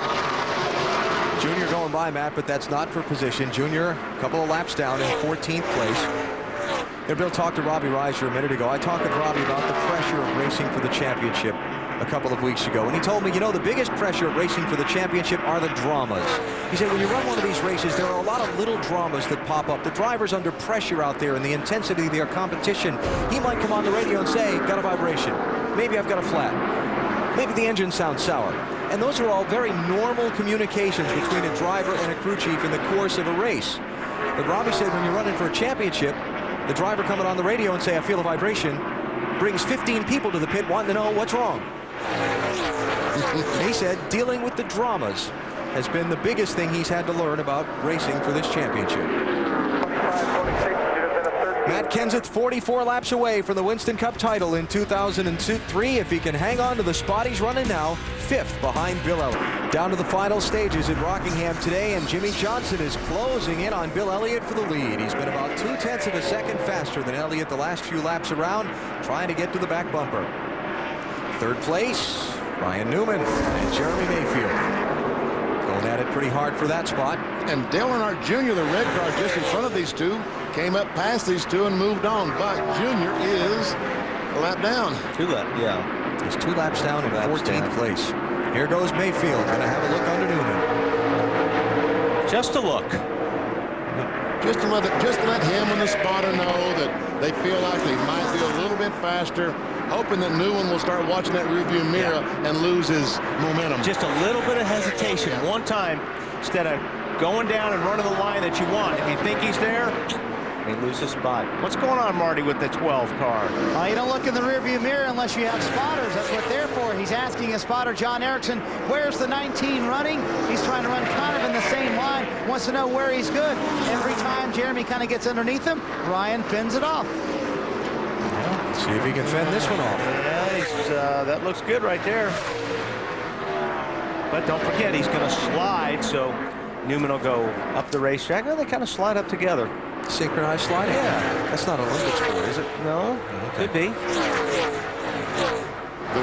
The voice that Jeremy Mayfield wants to hear when he gets up beside that 12 car is his spotter, Dale Cagle, saying, clear, clear. So he can just move up, slide up in front of that 12. We've seen this a couple times today. Newman really able to fight people off. It was when he was leading in the opening laps of the race. And Newman doesn't just pull over and let you go. No. You're going to have to earn it when you pass him. It's Ward Burton that got up alongside Newman and was trying to wrestle away. All right, here we go. Try once again. Here's where they're even in, but here's the problem. Right at the center, this is where Jeremy loses a little bit of time. 12 cars got the high line, a little bit more momentum. They came off pretty even that time. Yes, they did. And that sun, driving in the sun in turn 1 might not allow Jeremy to do the slide job on the 12 car going in that corner. And he's not up far enough this time to do the slide job, so. While you're watching the race for 3rd, Bill Elliott still leading Jimmie Johnson by 4 or 5 car lengths. That's kind of the same advantage he's had for the last little while. And Mayfield determined to try and get around Newman for 3rd. Ryan Newman just has the momentum up on that high line. We talk about it all the time. The car on the low side, you just got to use all the racetrack. You can't do it when there's a car up there. Okay, Marty. Yeah, real quick, Alan. Ryan's evaluation of it is that he is better from the middle off, not as good getting into the corners as Jeremy. Just like Wally said, he is a little too tight getting in right now. Ryan is. So Bill Elliott leads as that race for 3rd settles down for a minute. Let's get our final commercial break before the checkered flag out of the way. We can come back, see if Elliott wins, and see if Kenseth hoists the big trophy. No changes, an air pressure adjustment for the 48 of Jimmie Johnson. Still needs help with forward bite. Bill. Matt Kenseth is too loose. Track bar adjustment, no air pressure changes. He backed up and the car got more grip, but they're trying to tighten adjustment. Ryan Newman still a little too tight. Into the corners, 2 in the right rear of wedge. He comes in third. I don't think he went out third, Alan. Now check the running order as they come off the pit lane. Yeah, he came out third. That looks like Bill Elliott, Jimmy Johnson, Ryan Newman. We so happen to have photographic evidence. There you go, 9. First car off 48, second. Next would be the 12. And then I think the 17. Yeah, I think you're right. Might have picked up a spot on the 19 of Jeremy Mayfield on pit road. I believe he did. There he is, okay. And Mayfield 5th. Now, while we're under the caution flag, watch Tony Stewart and Larry Floyd coming into turn 1.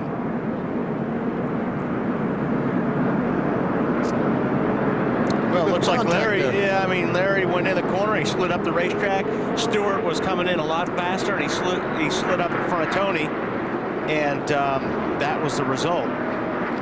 And Rusty Wallace in the 2 car, I think, also made some contact with the 20. I don't see much damage on the 2 car, though.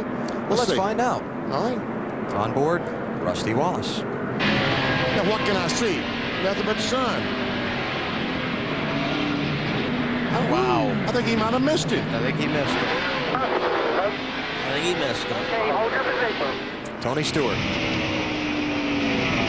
Oh, boy, the 14 car really slowed down. And he came up the hill. He was going in the corner on the bottom of the racetrack, and the car just would not stay down there, and he drifted up the racetrack in front of Tony. Tony grabbed a gear, came around the racetrack, found Larry Floyd, gave him a little shot in the back bumper, and said, hey, what was that all about? And then continued on around to his pit stop. Ryan Newman pitting again under this caution. Man. Giving up 3rd spot. Yeah, they didn't get all the lug nuts tight on the left side. I believe this will be left side tires only for Ryan Newman. They question whether they got all the lugs tight, so they're going to come in and change the left side tires here, and that will be it for Ryan Newman. It's not going to hurt him so badly, Marty, because he's going to give up 3rd, but he's only going to go back to 9th because there are so few cars on the lead lap. A contraire, only 22 laps to go. 22 laps, and you've got cars on the bottom and cars on the top, and that's going to be tough. We'll just see. It takes away his chance to win. Yes. Absolutely. How about a race recap? How we got to where we are at today here at the Rock. BP led the field around as the Winston victory lap, former champion celebration. What a great... You could see the grin all the way from up here, BP. It was nice. And then Ryan Newman led the field to the green flag. First caution, lap 77, Derek Cope with a twister. And then this was the most interesting one of the day so far. Ryan Newman and Jeff Gordon tangled off turn 2, then they're off turn 4, and then when they got to turn 1, spin cycle. The 12 car goes in the spin cycle after a little nudge from the 24. That was in the backup from the Newman spin. Tony Stewart into the back of Matt Kenseth. Jeff Gordon penalized 1 lap for rough driving on that. Kurt Busch and Casey Mears tangling with Dale Jarrett. With some holes in Kurt Busch's fenders that he has not really recovered from. And Kyle Petty did not get going. Something happened to the 45 car. They got all jammed up, and the 31 and the 99 got together, and around goes Jeff Burton. Up to lap 109, 5th caution of the race. Greg Biffle spinning off turn 2. Jamie McMurray also spun there. When Kevin LePage blew up, let's make a deal happened on pit road, looking for fresh sets of tires for this abrasive Rockingham track. Jeff Gordon made his way back onto the lead lap and back through the field, then got caught again laps down. Kyle Petty with a spin. One of 9 cautions that have slowed this race, one shy of the 400-mile record at the Rock. 20 laps to go. We're back under green. Shootout. Shootout time. Don't have to save tires now. And Jimmy Johnson's car has been a little bit better on short runs, if I'm not mistaken. Talking about the 48 cars, he tries to chase down the 9. What do you think, Matt? As they were entering turn 3, Chad Knaus keyed the radio, said, Jimmy, you are better than all the guys behind you. The only car in your league is in front of you. Now go get him. Oh, we got trouble in turn 1. Car on the wall. Not Schrader. And Schrader. Can you believe? Schrader running 8th with 19 laps to go. It looked like, from here, it's tough to see in a 1, but it looked like Schrader was up on the outside and the car got bump and bumped into Kenny Schrader. They may even been 3 abreast going down into 1. Just imagine if you're having trouble seeing in turn 1 how these drivers are faring. Now let's see if we can see what might have happened. There's Schrader on the outside. Yep. Yeah. And he got run into That by was Newman. Car.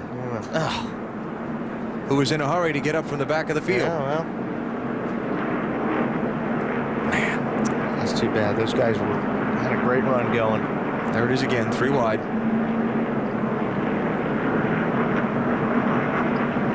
I don't know, Newman was just trying to get around Jimmy Spencer and force Schrader to go 3 wide there. Or? That's what I think, that he was trying to make room to go around the 7 car, and I don't know if he realized the 49 car was there. Yeah. Kenny won't be happy about that. No. And Wreckingham ties the race record for cautions in a 400-miler here, number 10.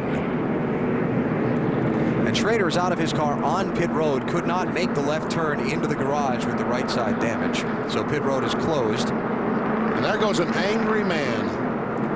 He wants to get away and not talk to anybody. There's your lucky dog.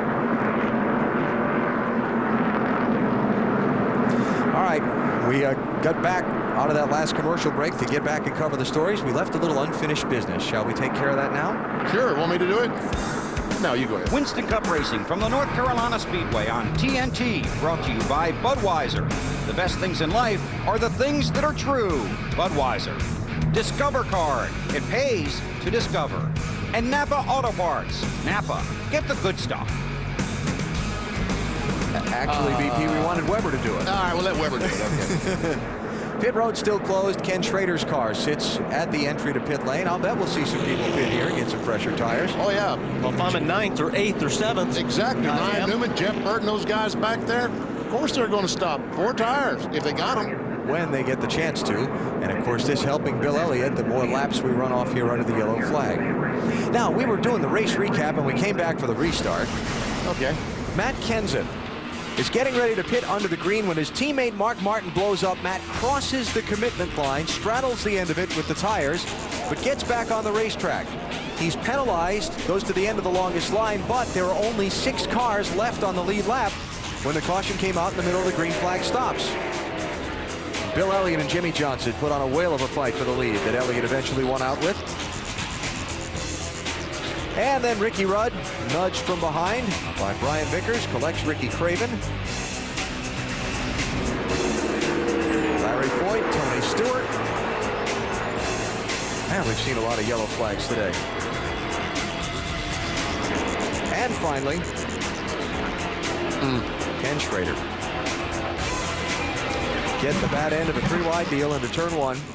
And he has gone to the garage, and instead of a top 10 finish, he's going to be just one of now 6, make that 7 drivers who are not going to be on the track at the end of this race. All right, here he comes. Sterling Marlin on pit road. Ryan Newman. Jeff Burton. All these guys that are 7th, 8th, and 9th. On the pit road they come. Take on those tires. Didn't run that many laps last time, but Marty, it's a good gamble, I think.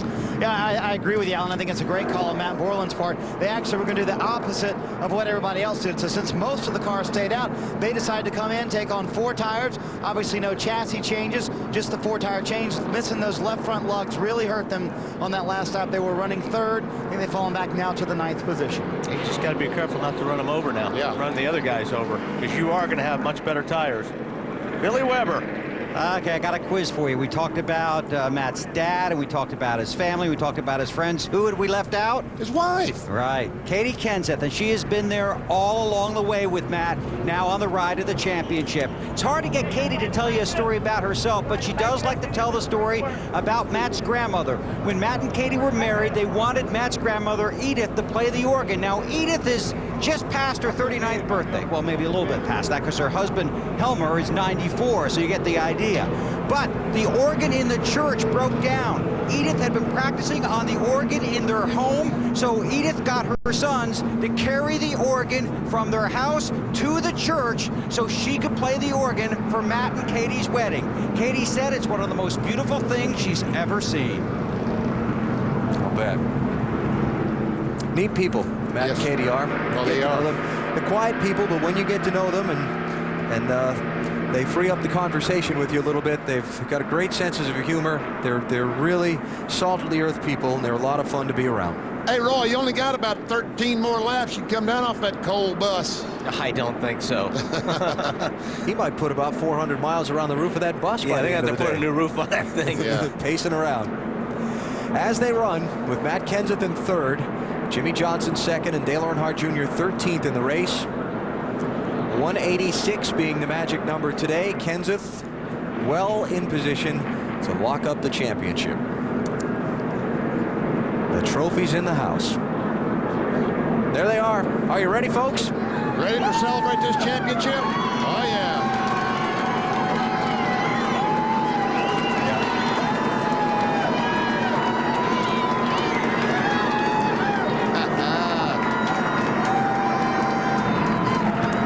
And Robbie Reiser from Allenton, Wisconsin. Robbie's story, of course, began his career as a race driver. Had to step out of his car when he suffered an injury racing and turned to the crew chief side of the business. He and Matt teaming up, as Bill told you before, and so successful they've been. Many of their crew with them for as long as Robbie and Matt have been together. You know, Matt's in position to win this championship, having taken just one race win so far this season, that back at Las Vegas in March. But Rusty Wallace, the 1989 champion, said, please don't judge a champion by the number of wins that he has. I personally don't care how many wins a champion has if he has not even one, because it's so tough to win a championship. It's amazing. It's all built on consistency and how much that car is up front, and how many laps it's leading, bonus points and all that. And I'll personally tell you, that champion that's probably going to be this year, Matt Kenseth, I've seen him up front all year long. So if he won none or one, or whatever he's won, it's fine in my book. There you go. There you go. That's right. It is hard to win a championship because, it is tough. These races are tough, and every position is tough. But where's Matt sitting right now?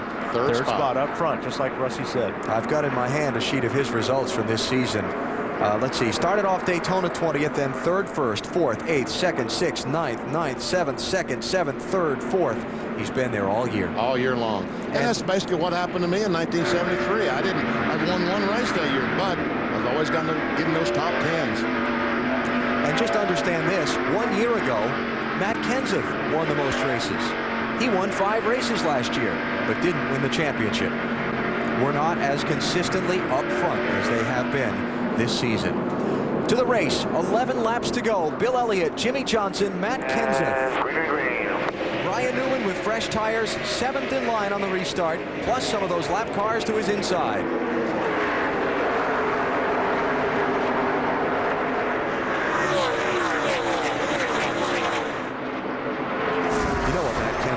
People in Wisconsin are thinking. Man, I hope those guys get racing up front. Exactly. Get together. Yeah. And spin out, and the 17 goes to victory lane. I can win this championship by winning this race. And being the championship leader, if he were to win this race, big bucks. Bonus of $350,000 or something. But Mayfield closes in. Yeah. Back bumper. Matt Kenseth. That's for third place. Jeremy has led 96 laps today of the 383 we've run. Whoa! Matt with a little wiggle there.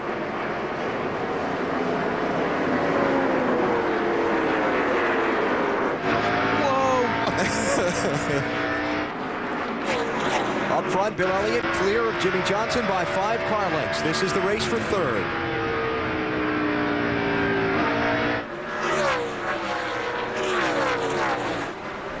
So far, Ryan Newman has made no progress through the traffic. He's still running 7th, so the fresh tire is not able to be put to advantage yet. There's the gap, first to second to the race for third.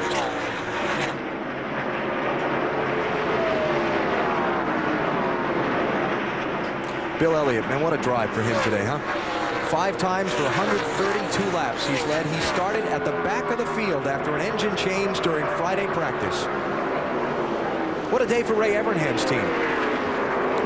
Yeah, Bill was pretty confident even after that engine problem. They were pretty happy with that race car. Even though he had to start from the rear, he knew he had a good race car. Kenseth up the hill. Oh, there it goes. All right. Yeah, they told Jeremy Mayfield that the 17 car is points racing. If you get close, he's probably going to move over. They were right, Bill. I would not blame Matt Kenseth one bit. I look at the big picture right now. Yeah, this picture's a lot bigger. What's waiting on him as soon as they throw this checkered flag is a lot bigger than running third place in this Pop Secret 400. You know, we asked in our Singular Wireless poll earlier which driver would break a dry spell first among some of the veterans. Bill Elliott's last victory, the Brickyard 400 at Indianapolis, August 2002. He's about make it 4.5 laps from the checkered flag today, Matt. Alan, with Bill Elliott's future still uncertain for 2004, all the guys on the Dodge squad, the 9 guys, they want to get Bill Elliott back to victory lane. They put a lot of emphasis on their pit stops. It paid off winning the World Pit Crew Championship on Saturday. The other team, the 19, finished 4th. A group effort. Ray Evernham really wants to give Bill Elliott another win here at the Rock. They want to really sweep the season finale next week as well, taking their big car to Homestead. Bill Elliott hasn't won since Indy. Matt Kenseth's winning a championship, but this is going to seem like a championship for Bill Elliott if he can get back to victory lane. 3 laps to go for Bill Elliott in search of his 44th NASCAR Winston Cup Series win and his 4th here at Rockingham. 48 years old, the 1988 champion. So popular with his many thousands of fans, hundreds of thousands, maybe millions. You can't count that high. And now Bill Elliott 2 laps away. Thank you. Yes. Here's Matt Kenseth. Junior waving at him saying, way to go. Yes, sir. He is congratulating Matt Kenseth with just 2 laps to go. These two raced together for the NASCAR Busch Series Championship in 1998 and 99. Junior came out on top both times. Kenseth came out on top of Junior in the fight for Winston Cup Rookie of the Year in 2000. Now today it looks like it'll be Kenseth who gets the first Winston Cup title among the two. Final lap at Rockingham. Bill Elliott in search of a win. Matt Kenseth in search of a championship. Clear sailing, Bill. Jack Roush, 1 more lap, he says. 1 more. And the checkered flag is in the air. It'll be Bill Elliott with his first win of 2003 at Rockingham today. Matt Kenseth comes to the line, finishing 4th, and Matt Kenseth is the 2003 NASCAR Winston Cup Series champion. There is a lot of relief. Oh, man, is there ever. Jack Roush has won his first title in NASCAR Winston Cup racing, finally. And Mark Martin joined Jack Roush on the 17 pit box. He is listed as owner of the 17 and really the mentor for Matt Kenseth. Awesome, guys. I can't believe it. Great job. Get a little bump The from the 31-year-old from Cambridge, Wisconsin is the champion, and Bill Jack Roush. Will he be happy now? Well, Jack Roush here surrounded by his crew, by friends. Robbie Reiser, the crew chief, is here. Robin Pemberton from Ford, a handshake. There's a hug for Robbie. Stay right here. Hey, Jack wants to shake hands. Here's Mark Martin. How do you feel now about winning the Winston Cup Championship? Well, I feel like we just broke through a plate glass window. I don't know what it's going to be like on the other side, but I hurt a lot getting through it, I'll tell you that. Jack, you worked so hard to get here, and now you have it. Well, we have it. You know, Mark's standing beside me. Mark and I did this thing together. We started in 1988. He found Matt. We worked with Matt together. Mark worked with me, taught me a lot of what I know, and here we are. They will always call you a Winston Cup Championship car owner from now on. Well, I don't know how I feel about that. That's a great thing. I feel great today, but, you know, Mark owns this car with me. We're partners in this deal. Who's making the speech in New York? That's what I want to know. Matt. I think him. You followed Kenseth at Talladega in a Busch race, right? And that's where you said that guy's got some talent. Matt earned this big trophy. He can make the speech. Well, he's going to make one too, but so does a car owner. How do you feel today? Well, I'm really happy for Matt and for Robbie and for Jack Roush. And those guys deserve it so much. And Jack's put so much into this thing for about 15 years. And, you know, I'm really happy. I'm happy for them. You You worked so hard to try and get it for him, Mark, but now he has it, and you and Matt and Robbie got it for him. Well, I missed my chance last year. You know, we had a chance at it, and we just came up a little short. Go celebrate, guys. Congratulations. Robbie Reiser left. I think he wants to celebrate. There go his guys on a truck. I think we'll have a chance to hear from Robbie here in a minute or so. I would think so. So there they are, the 2003 NASCAR Winston Cup Series champions, awaiting the arrival of their driver back pit side for the festivities. Sure to be huge. Tears of joy. Marty? It has been an emotional day for the entire 17 team. Roy, we watched you the entire day. You paced more on that truck than Matt drove. I can't help it, man. I'm excited. This is great. I tell you, I'm so proud of Matt. I don't know what to say. I'm so darn happy. You know, and I give credit to Junior. A lot of them guys out there, they gave him room. They raced him clean.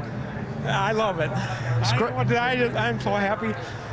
Describe your emotions as you watched your son try and win the championship. Basically, it's just huge satisfaction of the accomplishment that, you know, I know a lot of guys have a tough road to the top, but man alive, he come all the way from the bottom to the top. I'm really proud. Very nice. Emotional day for the entire Kenseth family. Roy knows better than anyone what Matt went through to get here. Roy and Jack Roush there, along with members of the crew, being put on the back of the truck for a parade around in front of the grandstands, and this crowd of 50,000 or so here at Rockingham today. Matt Kenseth following, getting ready to begin his championship celebration. There they are. And make no mistake, if you're new to NASCAR, this is a team sport, and those guys have every bit as much the satisfaction of winning this title as the driver. And you just can't imagine. On BP, you can tell them how big a relief, and that pressure that's off these guys right now. They're going to go to Homestead and have a blast. Oh, yeah.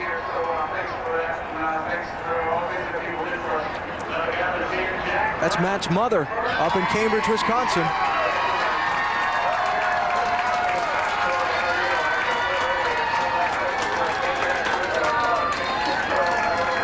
That's Mickey looking on.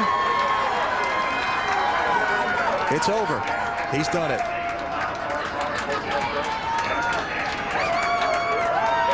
Okay, Marty. Riding in the cold wind on the back of a truck as Robbie Reiser waves to the fans. I don't think it's very cold to you, is it, Robbie? No, I'm from Wisconsin. I'm used to this. This is actually a summer day for us. The emotion of the day, Robbie, what were you going through of those last few laps? I think the biggest thing is probably all the people that helped me throughout all the years get to this point and helped all the people on this team. And, you know, my family, my mom and dad, and all my sisters and my wife and my kids, and just all the people that took all the sacrifices to make all this happen is incredible.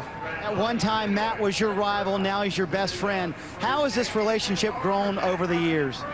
Well, it's definitely gotten better. I mean, but we got a really good relationship, not only on the track, but off the track, and get along really well. And this whole team does. I mean, this whole team is like a big family. And a lot of guys from Wisconsin that stuck with this, came down here from our late model background, and you know, from mine and Matt's, and quite an honor. I'm sure Wisconsin's going nuts. There's your driver right there. He built the team his way with friends from Wisconsin. Now they're the Winston Cup champions. Matt?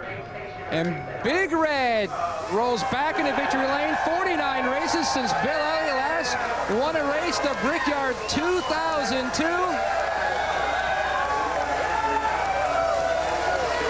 Bill, how big and how important is this win, getting the guys back to victory lane? That was worth a Coca-Cola right there, boys.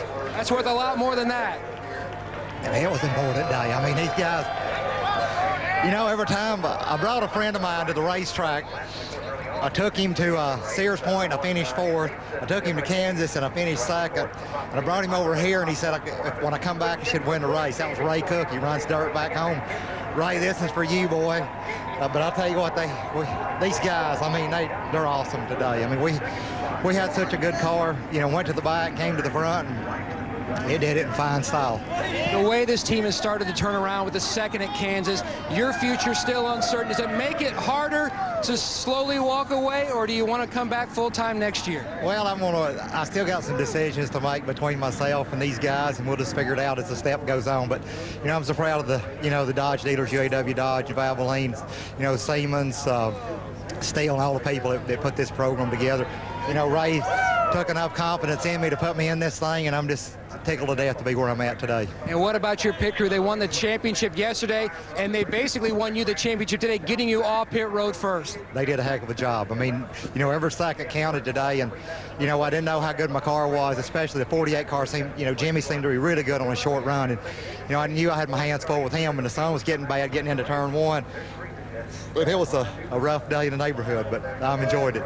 Bill Elliott scores his 4th win at the Rock. Bill. And now at the start-finish line, Matt Kenseth, the 2003 Winston Cup champion, gets a kiss from his wife, Katie, the trophy already on top of his car. And this is where he normally gets out, but we'll wait just a second here. An emotional moment for the both of them. And now Matt Kenseth will climb out of his car and celebrate his Winston Cup championship. And I'll bet if you listen, you can hear Cambridge, Wisconsin all the way from here.